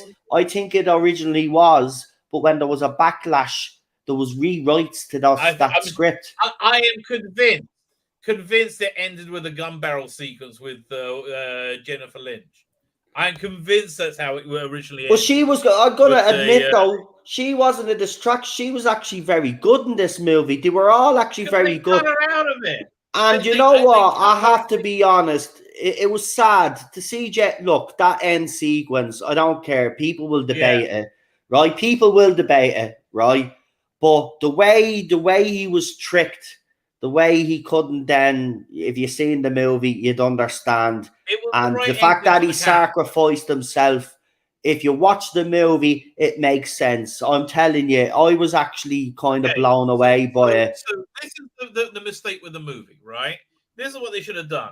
They should have taken out all the stuff with what's his name, the Freddie Mercury actor. Whatever his name was. Oh, because he was kind of unnecessary. Backstory, but the whole backstory mixed up with his girlfriend, wife, mother, whatever, right? And make that into a mini series that would only be streaming on like Amazon or something, right? And have it come out at the same time as a movie. That way, you get a tighter, better movie. and you get rid of a lot of gumph, and then you get and you also get this thing that like builds it up and gets you excited about it, right? In fairness, that's how that should be done. In fairness, I know they don't typically do it. Well, they have with the Daniel Craig. They've tried to make it a continuous thread, whereas the old movies, they were separate movies every time. But I definitely think that this last movie was definitely a 2-part movie and should have been split in 2. In fairness, I know Spectre is part of that, but like, it's supposed to be part of that. But this movie itself, No Time to Die, needed 2 movies to finish off the franchise. And I think if we had got the 2 movies instead of the 1, this would have been the best ending for a James Bond franchise. I agree with you completely. Yes, I think you're absolutely correct. And okay, the best release schedule for a back-to-back movies was Back to the Future 2 and 3 at the beginning of the summer, like in March, April, I think May. No, it was May they released Back to the Future 2, right? And everyone said, yeah, it's fine. Then in August, they released it on video. And in September, Back to the Future 3 came out. And the week after, Back to the Future 3 came out. And it was just so it was you kept the whole summer was bookended with it. That's the release strategy they wanted. Yeah. That's the way. Yeah, there was a myth. Look, as I said, Daniel Craig people will debate whether he was a good Bond or not. Personally, I think he was a good Bond. I think he was a great Bond. Unfortunately, as the franchise went on, they wanted. Look, I don't mind showing Bond vulnerable, right? Bond can be vulnerable, right? We all know his backstory anyway. You watch Her Majesty's Secret Service anyway. They do the movie with George Lazenby, right? You can understand the vulnerability, right? That's what they tried to do with Craig's Bond. The problem is that they kept that thread all the way through the movies. You know what I mean? And then they start then diving into his childhood about him being an orphan and all that. Now, don't get me wrong. Spyfall and Casino Royale. That had the same plot as Austin Powers 3, right? It had exactly the same bloody plot, and it was not as good. No. I mean, Casino Royale and Spyfall. One second. Back to the Future 3 sucks. No, it doesn't. Fighting words. No way. Absolutely not. Absolutely not. Look, here's the sequence, right? The best movie is Back to the Future, right? Second best movie is Back to the Future 3. And Back to the Future 2 is in 3rd place. And the reason why I say that is because even the writers themselves say that Back to the Future 2 was rushed, right? That there were some scenes in it that they would have changed themselves personally and they wanted to add a bit more, but it was rushed. Back to the Future 3 is a masterpiece, right? It's a great movie. I agree with you. It's a great movie. You watch that movie again, listen to the references. Everything just goes full circle. Listen, that movie is brilliant. The first one you'll never beat, but that third movie, though they link together perfectly. They do, right? You have things that happen to 2 that go into 3, And then you've got the animated series. If you watch that, if you are a Back to the Future fan, you watch the cartoon. I watched the cartoon as well, and that kind of carries the story on. We don't need, and again, they're doing this Back to the Future musical. See, this is the problem I have, right? The musical may be great, but then what will happen is then Hollywood, right? And they've been trying for years to make this, right? They've wanted to make this franchise again. And trust me, eventually it will happen. They'll just wait for the writers to die because as long as they're living, it's never going to happen. But they're open now to doing this musical and they're part of it. The problem I have with that is now if that musical becomes, say, a success, say, in wherever they show musicals in that famous place in New York, right? And then it goes over to London, then it comes to Dublin, then it goes global, right? Then we have a problem because the talks for another Back to the Future franchise are going to get louder and louder and louder. And then the writers might say, okay, we'll consider doing it, but we're going to do it. Can you see anybody else playing Doc Brown? This is the thing you've got to ask yourself. Can you see anybody else playing Doc Brown or Marty Well, McFly. you know, I am reasonably convinced that by the time Russell T Davies' Doctor Who comes out, we're going to be living the global apocalypse will have happened, and we're going to be living in a messianic world. I think by that time, Broadway. you know, I'm hoping the apocalypse will happen before Indiana Jones. Oh man, if they do a Back to the Future franchise, there's even rumors they're doing a never-ending story. Now, no matter what you think of that story, right? Well, I'm done. Because look, that movie, yeah, okay, the movie's aged badly, right? But that movie is a cult classic, right? It holds it. I have a soft spot for that movie, even though the effects now are terrible. Right? Oh, I love it. Brown, no. But, seriously, man, doing a never-ending stuff. I'm sick of this. This is another thing from Hollywood as well. You need to stop, right? We don't want remakes, right? We don't want sequels to movies that happened 20 years ago or 30 years ago, right? That boat has sailed, right? We want original. You may say that, but King Kong versus Godzilla, as long as you were insanely high, was one of the best movies of all time. Where you had to be insanely high, right? At that point, it's I mean, like high to the point. Well, that franchise gets some stick, but you know, I have a soft spot for that franchise. Yes, it didn't go the way they wanted to. I mean, the Kong movie was better than it was better than the Peter Jackson one anyway. I'm going to say it out straight. Listen, Skull Island. I think Tom Hiddleston should have been Bond, right? I think he's a perfect James Bond. I mean, yeah, he's got that charisma. He does, doesn't he? But charm. But right? does he have? But does he have the? See, I think they're looking at Bond now as a kind of a buff guy now. Does he? Look, I think he'd be perfect. I think he would make a brilliant James Bond. I think he'd have that Sean Connery charisma, and I think we need a Bond like Sean Connery. I think there is rumors that they kind of want to go back to kind of that way. Well, if that's the thinking, yes, absolutely, because the Sean Connery Bonds for me are the pinnacle.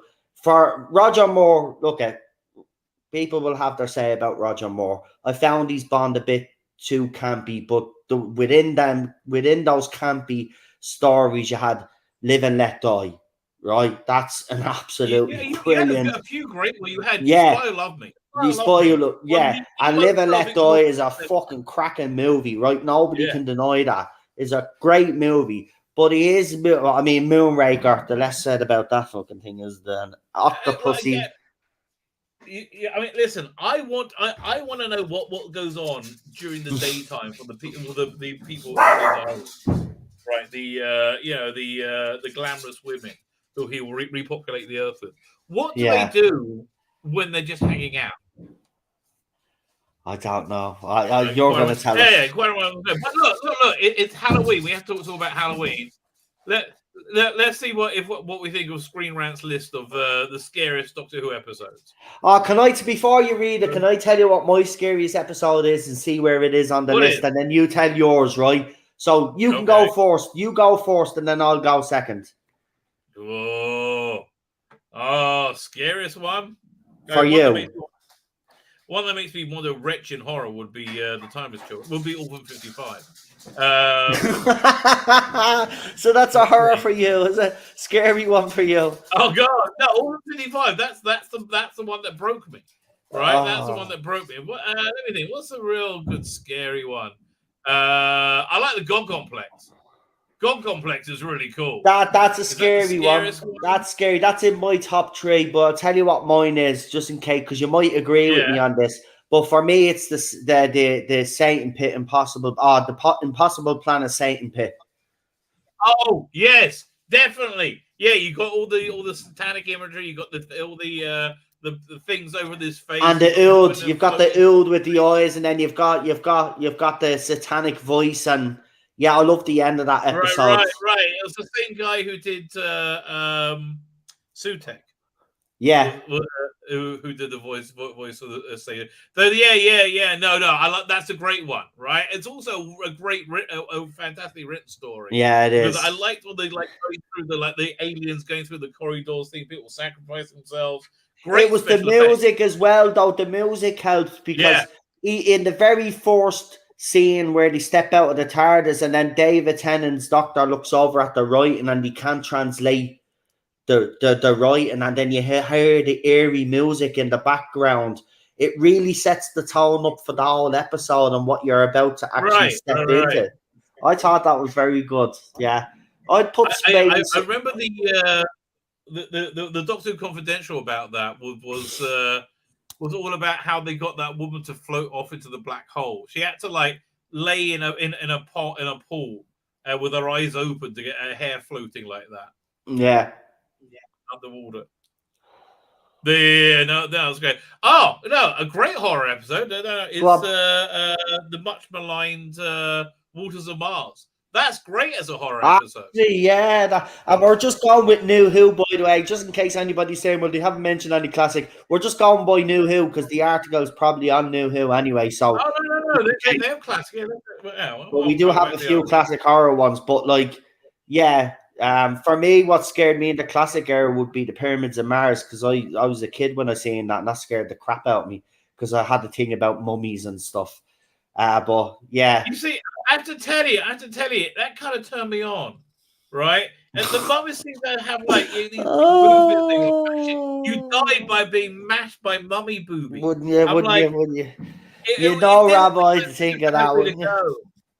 Fuck's sake! I mean, I was like, can you imagine death by Perry? I wouldn't resist. I wouldn't resist. Right. So what's this? Is this number 10?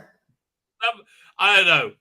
Silence the Library for Us and Dead. I guess you got the creepy skeletons walking around in the spacesuits. Yeah, it's reasonably. Well, it actually is because there is a couple of scenes there where he's talking to them and then they turn into the skeleton and then like that is pretty. I wouldn't say it's overly scary. It's but not a horror. Again, I think the revelation of the monster being the skeleton in the spacesuit was very good, and the idea of the Vast Narada was good. It was. Actually, do you know what episode we forgot? Do you know what episode we forgot? It's just had to popping into my head. Midnight. Oh, fantastic! That's one that I might watch that tonight. That's one of the best horror episodes ever. I agree. Are you watching The Devil's Hour? I should really review it. Are you watching The Devil's Hour? No, I haven't watched it. I don't know if it's all out at the same time, so I want to wait until it's all out before I watch it. I watched one episode. I have no idea what's going on. Right? I really have no idea what's going on. And then I also watched Guillermo del Toro's Cabinet of Curiosities. He's doing like a do you have Netflix? It's like a new Twilight Zone done on Netflix. But the first episode is so much about weightism and white men bad. I'm like, oh, shut up. Oh, Lee is putting in Lee in the chat. Lee in the chat is putting in some classic ones. I think we're getting a bit of a ribbon because we're just sticking to Look, the next one they come up with is what's the next one? Come on. Oh, Deadly Assassin. That's a great horror episode. Yeah. Okay, this was so ahead of its time. It did was it Cyberpunk before Cyberpunk? It did like The Matrix years before The Matrix. So much so they named The Matrix after it. Right? It's crazy. That whole episode 3 with all the horror stuff. That was good. So that's actually what the Devil's Hour is like, right? I always wanted them in like 1974 to go to Philip Hinchcliffe and Robert Holmes and say, here's a budget for an adult drama for 9 o'clock on Tuesday nights on BBC One, right? And see what they did. It'll be like the Devil's Hour, right? Yeah. So Deadly Assassin. I love Deadly Assassin. Yeah, that's considered a lot of fans, especially classic fans' favorite story of all time. Actually, it's a strong. But here, I love. There, Lee said it. The Deadly Assassin is so damn good. Yeah, it is. It is. Yeah, whenever I see the YouTube channel now, I see the new branding. Like I know it's lovely. Branding. I know, and the DVDs and the Blu-rays will go to that log. The empty child. Okay, yeah. I watched this. I only watched this recently because I do membership streams, and we're on season 1.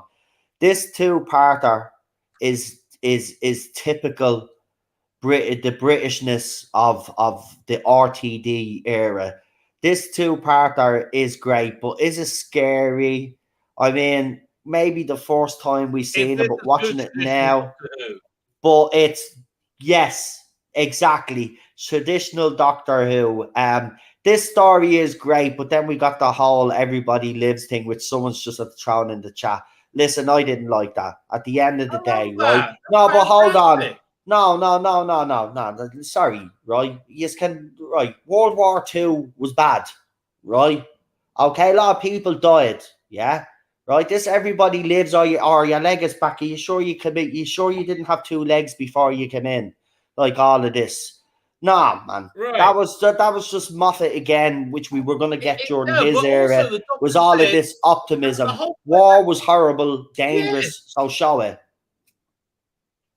Show it. Yeah, I think they did that, but yeah, the line was the Doctor said, "Just this once, everybody lives, Rose." Right? I know, but he took it to. But there you go. Someone said it there. It's a quote that Moffat took a little bit to, exactly. That's what I mean. He took it too seriously. It probably works. Right, okay. It works for this story, right? Okay, I'll give Rabbi that and everybody in the chat that, right? It works for this story, but... Terribly Ordens. Oh, yes. Death by rubber. I love this. Again, listen. Another one I wouldn't resist for. Listen, I love this story. I love it. But they missed the trick, right? Like, instead of going into the office, right, they should have been going into some like weird 70s sex club, and they ended up getting smothered by some weird rubber-clad dominatrix. What a way to go! Look, that story gets thick, but I love that story. I love Roger Delgado. I mean, he featured heavily, didn't he, in that series? Look, I mean, I love it. They're the stories that I'll actually sit down and watch all night, man. Pertwee and Baker's there. Terror of the Autons is all-time classic. They released it on Blu-ray a few years ago and cleaned it up. The new print is, oh my god, gorgeous. And they put new effects on this one. I don't think this is scary though. I think this is more creepy than scary. Yeah. Again, it depends. It depends on what fetish you have with rubberware. Right? I mean, if this is something that keeps you sweaty at night, could be. I think it says more about the author of the article. Let's see now. Listen, no, this wasn't scary. Now, people debate this episode. I think the whole under the bed premise is scary, right? We've all had that. Okay. As a kid growing up, this is what Moffat was actually good at doing, tapping into what we were all like as kids and playing on those fears that we had as kids. I think he was absolutely brilliant, and I would have preferred him to go look at, for example, the one with the doll, the alien kid and the wardrobe, the dollhouse, that creepy episode as well. That was great. I right, love that one. That one, right? But that's all. But that's what Moffat did. He tapped into the child's psyche, and anything that we were afraid of as kids, he was able to put on screen. Now, as adults, obviously, but he was good at that. Now, kids watching this would be scared, but as adults, no, this is not scary because we lived through that. But we did, literally, as kids, we used to be terrified that there was someone under our bed. There'd be times where you'd literally freeze in your bed and you would put your feet down and you couldn't move. It was really carried by like Capaldi's dial a monologue, but I think the script just isn't strong enough. No, I think they tried it again with the with that one. What's it called again? The one just before Clara leaves, when he's on his own. Heaven Sent. Heaven Sent. That I like. I mean, that worked. Here, I don't think it really did. Well, Heaven Sent is considered one of the best episodes of Doctor Who, and I'd have to agree. It's up there.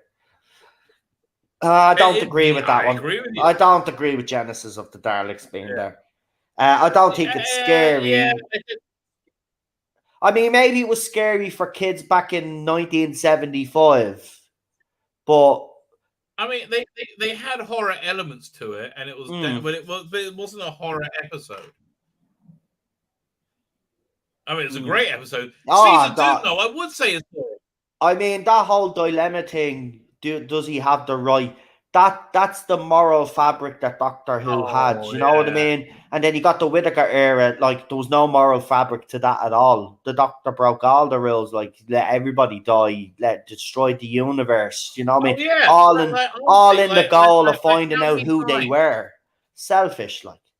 Come on, what's the rest of did she destroy the bloody universe? Oh, here. I'm trying where's the next episode? Come on, this is actually good.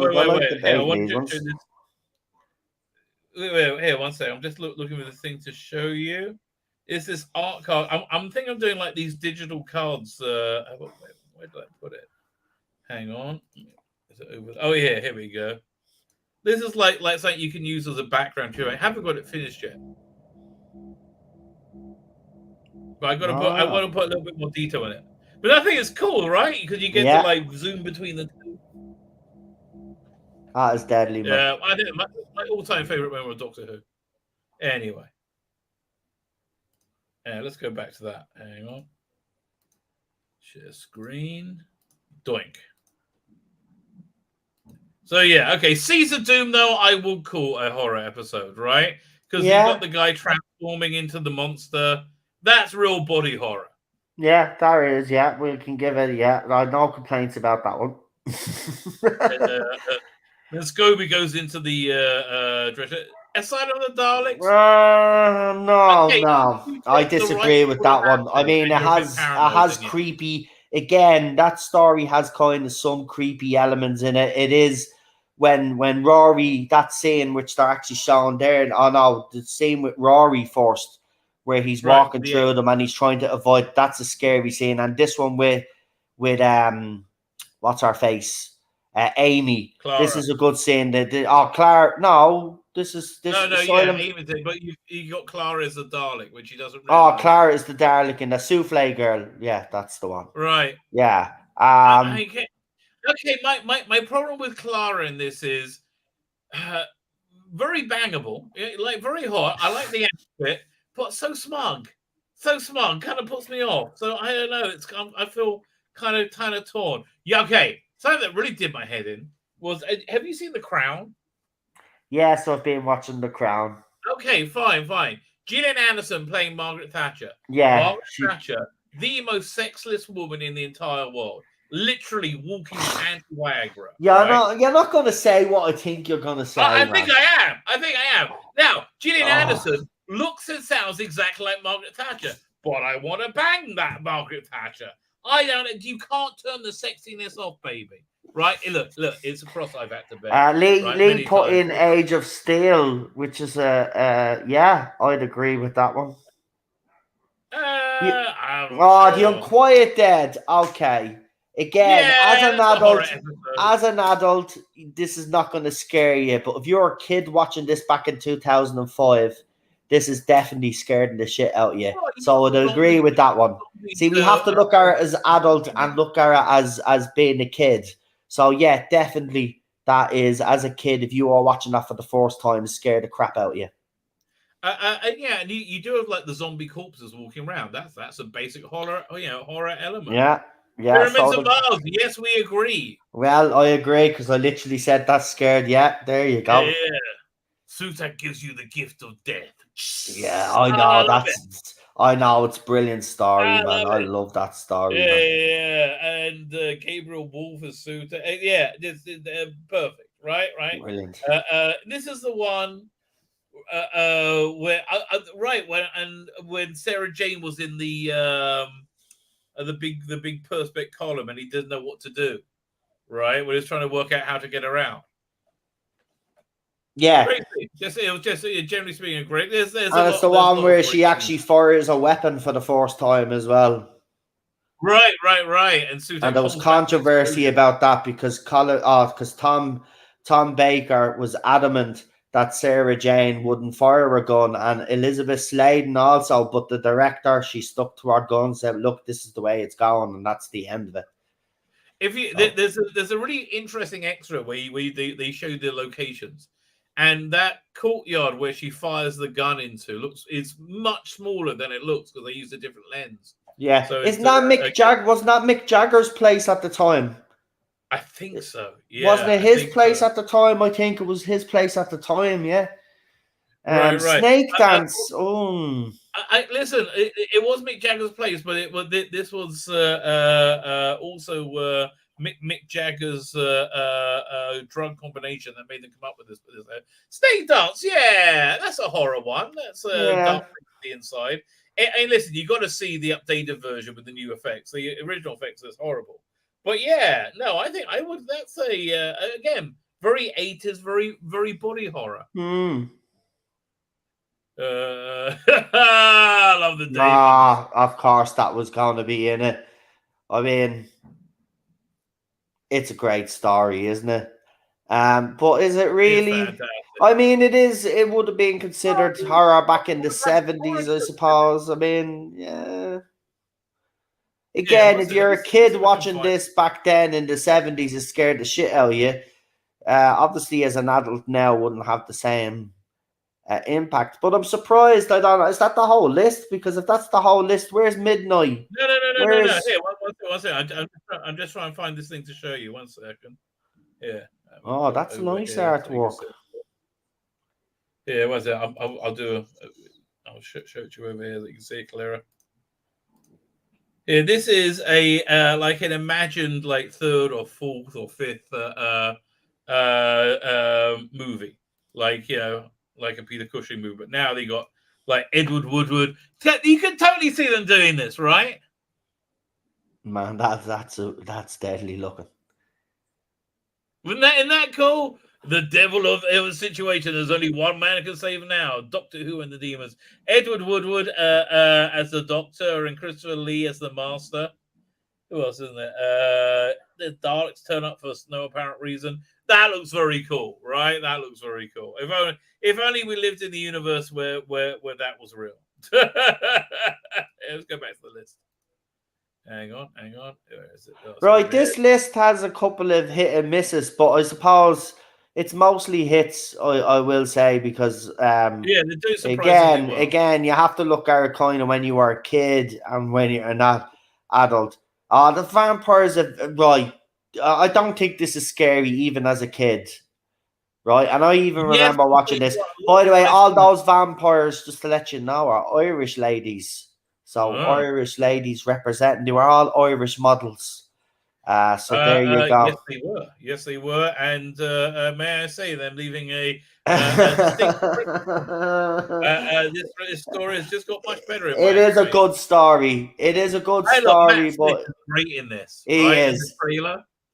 Tell me the whole story. Tell me the whole plot. Yeah, I do love it. I love when Rory and Amy, when he's trying to get her into the college, and it's just ridiculous. But I get. This whole season has such a nice buzz to it, right? I really enjoyed this season. Yeah, it was a good season, but I don't particularly think even if kids were watching this, they would have found that scary. Maybe they would. I don't know what scares kids nowadays. But I don't think that's a horror episode. Neither this one. Revelation of the Daleks. Yeah, listen, okay. They it's like Soylent Green. Is Soylent Green a horror movie? Because it's basically Soylent Green meets the Daleks. I don't know. I don't think it's a horror movie. No. No. I mean, you got Davros blowing his hand off. Yeah. Would that be good? Well, maybe it's because Davros is in it, or probably. And the Daleks are so iconic. Tomb of the Cybermen. Yeah. Yes. Definitely. Yes, I'd agree with that one.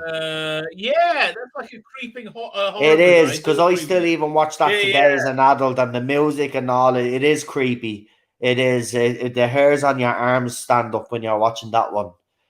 So I'd agree with that one, definitely. Great music. Really, really great music. Yeah, right? Absolutely. Fantastic, man. Interesting. they've never been able to recreate that tomb set in anything better. Like they've recreated it a few times, but it's never been as good as that, right? That's the best production. Production. Which is weird. Really, you it's think they'd be fantastic. able to Great do it, episode. wouldn't you? But no, you're right. Absolutely. Okay. Prediction for Disney Doctor Who. Let's say they have the whole back catalogue of Doctor Who. I reckon they're going to do. Russell Lee Davies will do watch-alongs with classic Doctor Who, right? And add in his commentary into. We'll be all tuning in for that. Listen, any content he gives us, we're going to be tuning in for, Rabbi, because that's what he does. He will be better than Chris Chibnall at this. I mean, he will be. Oh yeah. I mean, you're seeing already what he's done, and we're not even 2 weeks. Well, we're coming up to the second week now. We're less than a week away. We're just like we just got the ratings now. It's like a week away, and it's a distant memory, right? A totally distant memory. Waters of Mars. I think again a great horror episode. Great story. Episode. I agree. Great story. The only thing that I hated about it is that in that episode you got the whole Time Lord Victorious thread happening, and it was never, because obviously David Tennant was leaving, but it was just such a pity that this wasn't explored a lot sooner, because that would have been a nice, interesting way to go. But yeah, this story, Waters of Mars, is a great special. It actually is a very good special. I do agree with you. It's one of my favorites. There you go, right up there. Possible Planet Satan Pit. Really good horror story, right? Yes. Really good horror story. I do, yeah. Toby. Yeah, that was fun. Toby. So that was originally supposed to be a colony of Slitheen. They were supposed to bring the Slitheen back for that one, but they thought, oh, we're just going to do the Ood mask because it'll be much simpler, right, than the Slitheen. But they end up being more complicated. But yeah, listen, I love I like the aliens stuff in the second episode. I thought it was a great David Tennant episode. It was a great Rose episode. Yeah, Rose was brilliant in this episode. David Tennant, you're right. Even all the cast were brilliant in this. This two-parter. This was one of the. We always got two-parters right, and it was either the first part was great, but the second part wasn't as good, or it was the opposite way around. But this was a two-part story, and we had a couple in the RTD era where the first part and the second part were just equally brilliant. They were just equally brilliant. Human Nature, Family of Blood is another example of two parts that were equally brilliant. So this is it. I love this. I like.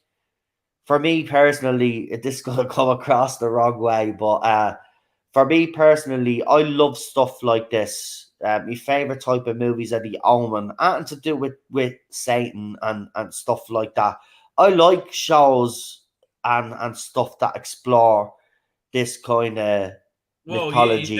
That's exactly the sort of thing Shooty wants to do. You're saying, yeah. So I would like to be personally honest. For me, that would be great for me.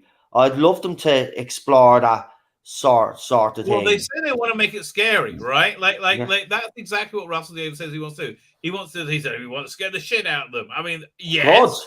Good. Yeah, about bloody time. Like because I tell you, the last 5 years, I asked the people in my chat, right? We can ask the people here the same question. Anybody that's watched the Chris Chibnall all the way through. Now, I want you to be serious, which is our answers, right? But name me one moment in the Chris Chibnall era where you are genuinely frightened by something that he did. Right now, I'm not talking about the Timeless Children and all of that. I'm talking about stuff like the Satan Pit and the Impossible Planet here.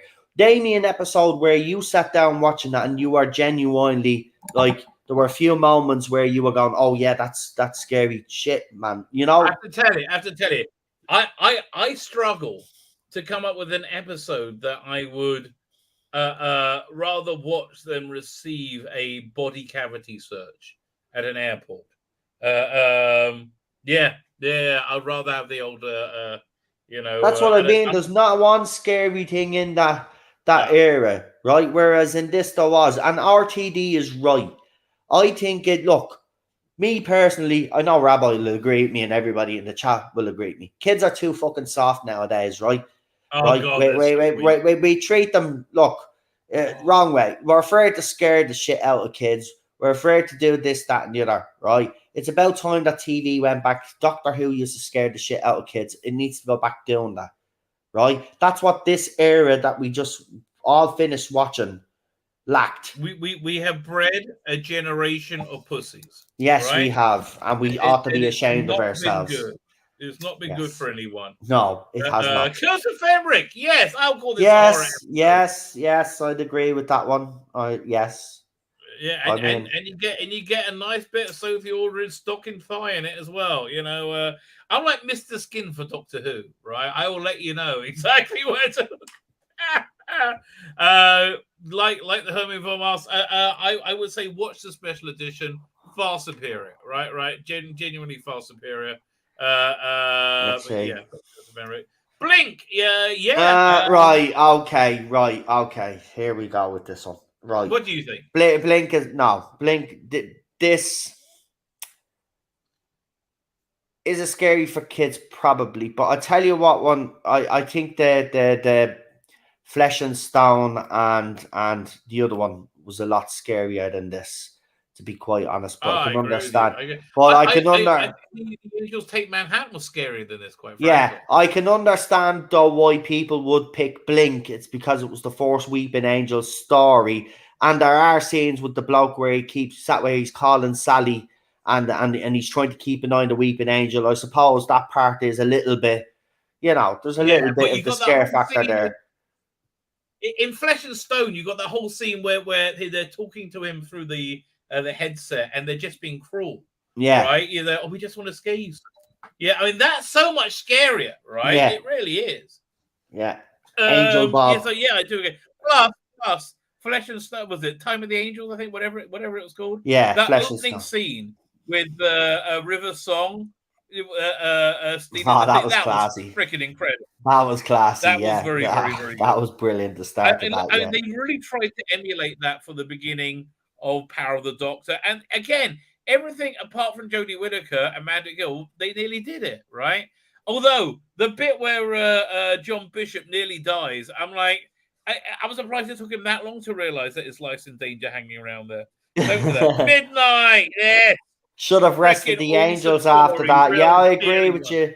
I think after Flesh and Stone and the other one, they should have Lee. I think he came up with a good concept, Moffat, but then he overdid it, and that was the problem. Then we got weeping babies and all of this other rubbish, and then every statue was a bleeding angel and all of this. I mean, just look, you can add on to it, but not too much. But Midnight, I'm glad that's there, because that's definitely a great horror episode. Yeah, it really is. It really is. It's and it's such a weird one as well, right? It's a really off the wall. It's kind of like a M.R. James horror, right? It's a little bit different from the type of horror that you normally get. So yeah, this is this is a real recommend. I do recommend this strongly. See what next. Yeah, definitely go. There you go. They say Midnight is the scariest. No, I look. I know I said the Impossible Planet, Satan Pit, but I have actually said Midnight as well. I put those two probably on equal terms there, but Midnight, I can understand why it's number one. This is a very good episode. It's not just a horror, but psychological as well. You look at the different relationships between everybody. It's very This is what RTD was very good at, right? You get a lot of people on a train, right? And then shit happens. Yeah. And then you get all these different people with different backgrounds trying to come together to figure this out. And then they turn on each other, and then, they go everywhere with this. Look, I mean, this takes dark turns and all when they want to throw people out of the train and all. Remember, this is really deep shit. So when people say RTD, oh, better not put politics in it and all of this woke agenda. There's a perfect episode. People with different background, different political backgrounds. Sky, if you remember, was married to a woman. Nobody was complaining about Sky married to a woman, though, were they? Right. No. You know what? They were screaming in your bloody face constantly about it. Exactly. It was so fine. He just concentrated on them. The doctor was having a conversation. Remember, the doctor was going from each one. It's brilliant the way it's done. He's talking to them all. He's telling them stories, and then all hell breaks loose. And then you see them. Then they start panicking. They don't know what. There's confusion, right? And then they even say then that they're willing to kill. And then it goes full circle. Then when they find out they were wrong, oh, we were right all along, blah blah. See, you know what I mean? Show the morals of that situation as well. That's what RTD is good at. So when people hear the word woke, he's very good at understanding community. That's what I mean. When people hear the word woke, they automatically think it's a bad word. Not with RTD, it's not. And as Rabbi has said, he's done some shows that he's even openly admitted that he wanted to do these and get these out of his system, right? He knows that Doctor Who's completely different to anything that he's ever done himself, right? The Doctor Who's a completely different kettle of fish. He knows what works within Doctor Who. And trust me, with the latest interviews that he's done, he's been watching what's going on with the fandom. He has his finger on the pulse, right? Yes, he has. So he knows what the problems have been for the last 5 years. My problem is that I hope he has taken that on board and he does just say, right, let's just make Doctor Who to entertain people again, see where we go from there. Right? Well, again, listen, I heard from somebody who knows him personally, and it's like he's Doctor Who famous. He's not like, famous, but he says that's exactly what the he just wants to make it fun. Right, he just wants to make it fun. Fine, listen, I'm going to wrap up. I just want to go with what I got coming up on my channel. Obviously, we have you never sniff at an opportunity to have a quick look at Andy Griffin. UK newspaper, The Independent. Jodie Whittaker's Doctor Who was the worst ever, and it's all Chibnall's fault. Yes, now they turn on him. Well, yeah, we all predicted that. What annoys me is that these are the same assholes that put targets on their backs and said that anybody that came out against this era or Jodie Whittaker was sexist and all these other disgusting labels that we've been labelled. So again, as soon as it's gone now, they pile on them. Well, are they going to apologise to all of us then?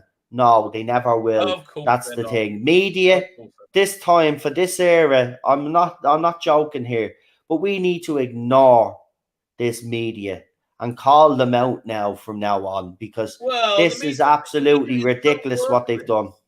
That media is so worthless. It's and they got so little power. Look at the American election coming up. There's they're screaming to everybody to vote one way and everybody's voting the other way. Anyway, so we got this as well. Have you done a roundup of the reviews of Power of the Doctor?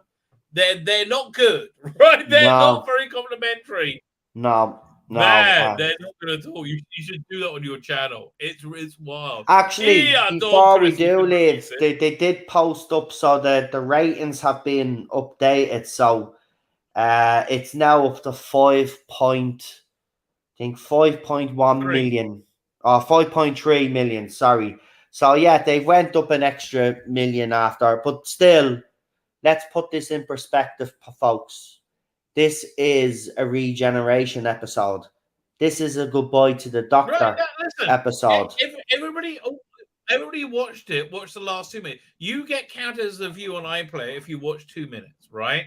Everybody just watched the last 2 minutes. Don't be silly. Nobody wants to. Okay, this is what people saw of the Jodie Whittaker era, right? This is all people really know about her.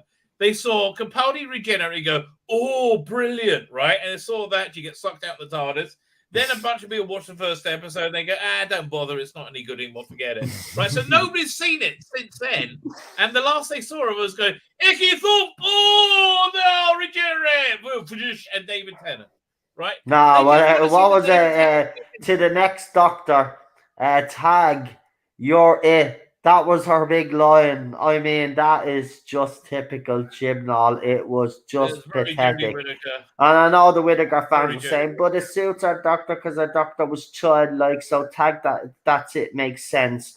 But it was. Childlike in that she was an idiot. That is correct. But the reason why she said Doctor tag Who that's it showrunner because she Chris didn't Chibnall. know. She didn't know who she was going to regenerate in because that was her last scene. There was no other scene after that. I know. And then RTD says, "Oh no, I'm in to save the day. So I'm going to fix this crap. So I'm going to bring back the most popular doctor now and infect them if they get all pissed off and send me death threats. I'm doing it anyway." And that's what's happened, by the way. The very same people that were policing this fandom, that were telling Rabbi was this, that, and the other, and I was this, that, and the other, are now going sending death threats to David Tennant and turned on RTD because he brought back David Tennant, and they can't understand why. And well, the trouble is everybody understands why. Problem being, very, very accurately says her regeneration emphasizes how dumbed down Doctor Who has become.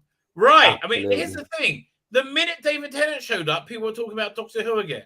Yeah. Right? For the first time in 5 years, people were like, oh, Doctor Who. Oh. Yeah. I even seen fan accounts. Fan accounts have returned.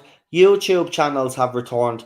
People have waited 5 years for this moment. This is what the other side don't realise. The Doctor Who people are coming back because RTD and David Tennant are back. And that's a good thing. I just hope it doesn't. I just hope some fans do have a concern that David Tennant coming back does kind of ruin the momentum for Shooty. And in I disagree. I incredible. I think it gives them time, and it also gives a chance for the ratings to build back up again. I think this is very clever by RTD bringing David Tennant back. I think it's a masterstroke. This is basically getting people to remember why they like Doctor Who. And remember, on top of that, he's brought back Catherine Tate and the late. It's a bigger story. The meep is in it, so it's going to be gorgeous. Yeah, and the late Bernard. I'm going to wrap it up. I'm running out of steam. Fine. No, go. Wait. When's your next stream? Can we? My next stream is actually in 45 minutes. So. Oh, the fog, right? You're doing the fog. So the fog actually won the poll, folks. So at 8 o'clock, which is less than. What else was on the poll? It was between the fog and Poltergeist, and the fog won. So that's what we're watching. The better movie of the two. So I'm watching John Carpenter's The Fog at 8 o'clock tonight, which is literally 47 minutes away or 48 minutes away. So if you just want to join me there, you can pop in. So that's where I'm going to be. So it's Halloween, so we have to check it out. I'm hungry. That's it. Fine. With that, thank you for joining me tonight. No, I'm going to hit the end broadcast button. Everybody goes on to my channel. Hit the end broadcast.